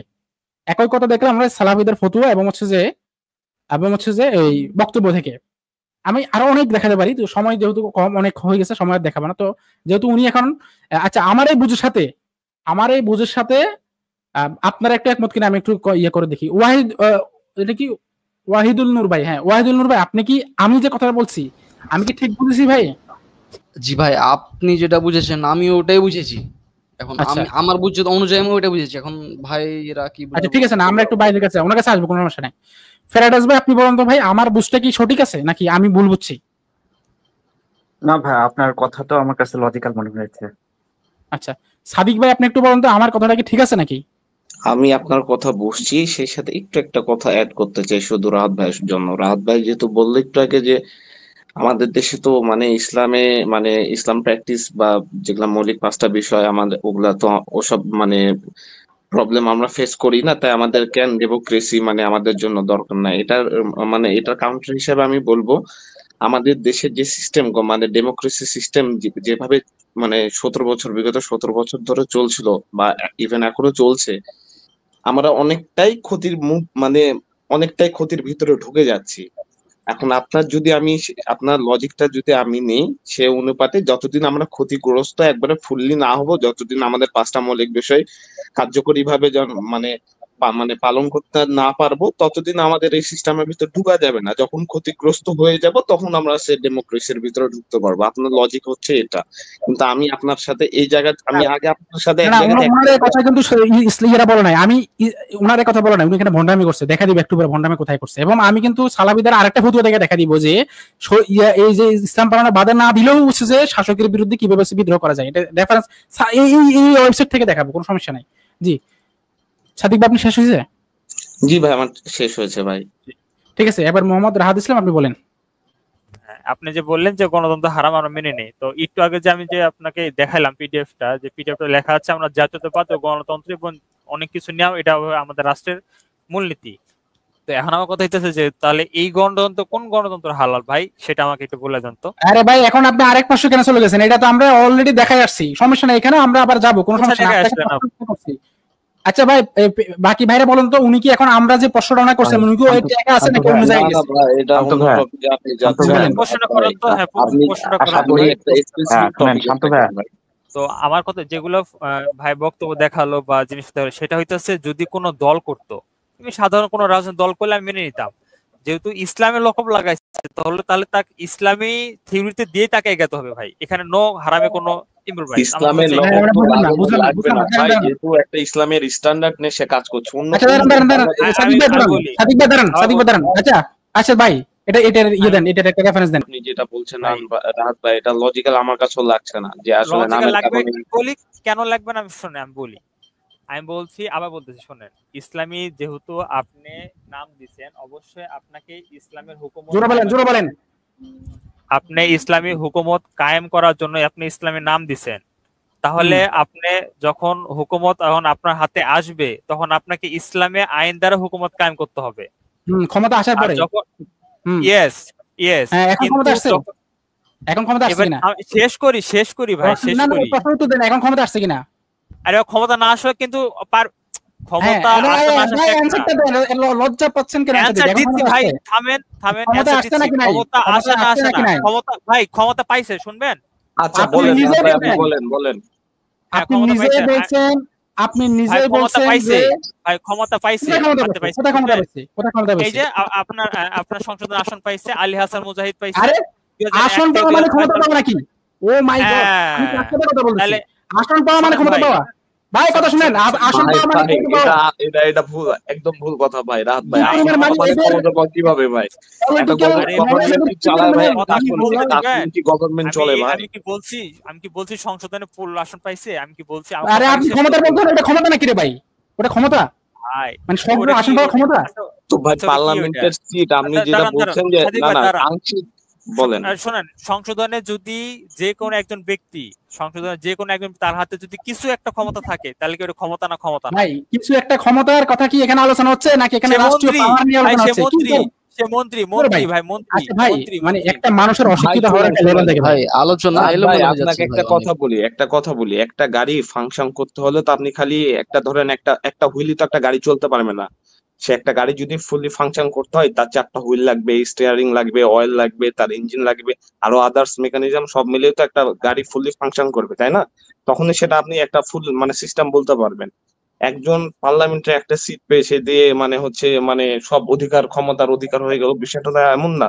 আমরা ফতোয়া দেখালাম এবং তাদের বক্তব্য দেখালাম, এখান থেকে আমাদের সবার কথাটা শুনেন ভাই, ভন্ডামি প্লিজ, ভন্ডামি বাদ দেন। আমরা সবাই এখানে একমত হলাম যে আপনি ছাড়া আমরা বাকি সবাই একমত হলাম যে গণতান্ত্রিক পদ্ধতিতে, আরে ভাই কথা শেষ করতে দেন, এই যে এখন চলে গেছে, বাটপাড়ির একটা সীমা থাকে ভাই। দেখেন আমরা সবাই একমত হলাম যে গণতান্ত্রিক একটা সিস্টেম এটা অবশ্যই হারাম, কিন্তু এটা হারাম হওয়া সত্ত্বেও ওই সিস্টেমের মধ্যে দেখেন জামাত ইসলামী কিন্তু ওই ওরা যে জায়গাটা বলছে মানে মানে আহলে হাদিসরা যেগুলো বলতেছে তার সাথে আরো বেশি ব্যবস্থা গণতন্ত্রকে যে আপনার ক্রিটিক করছে। কিভাবে দেখেন, শায়েকরা, আহলে হাদিসের শায়েকরা এমন হচ্ছে যে মানে বাংলাদেশের শায়েকরা এবং সৌদি আরবের শায়েকরা, ওনারা কিন্তু ডেমোক্রেসি বলতে পাশ্চাত্য ডেমোক্রেসিকে ধরে নিয়ে বলছে যে পাশ্চাত্য ডেমোক্রেসি মানে যেখানে সার্বভৌমত্বের মালিক জনগণ, সেই ডেমোক্রেসি হারাম, কিন্তু এই সত্ত্বেও সেখানে অংশগ্রহণ করা মুসলমানদের জন্য ফরজ, যদি না সেখানে ইস্টাবলিশ থাকে গণতন্ত্র অলরেডি।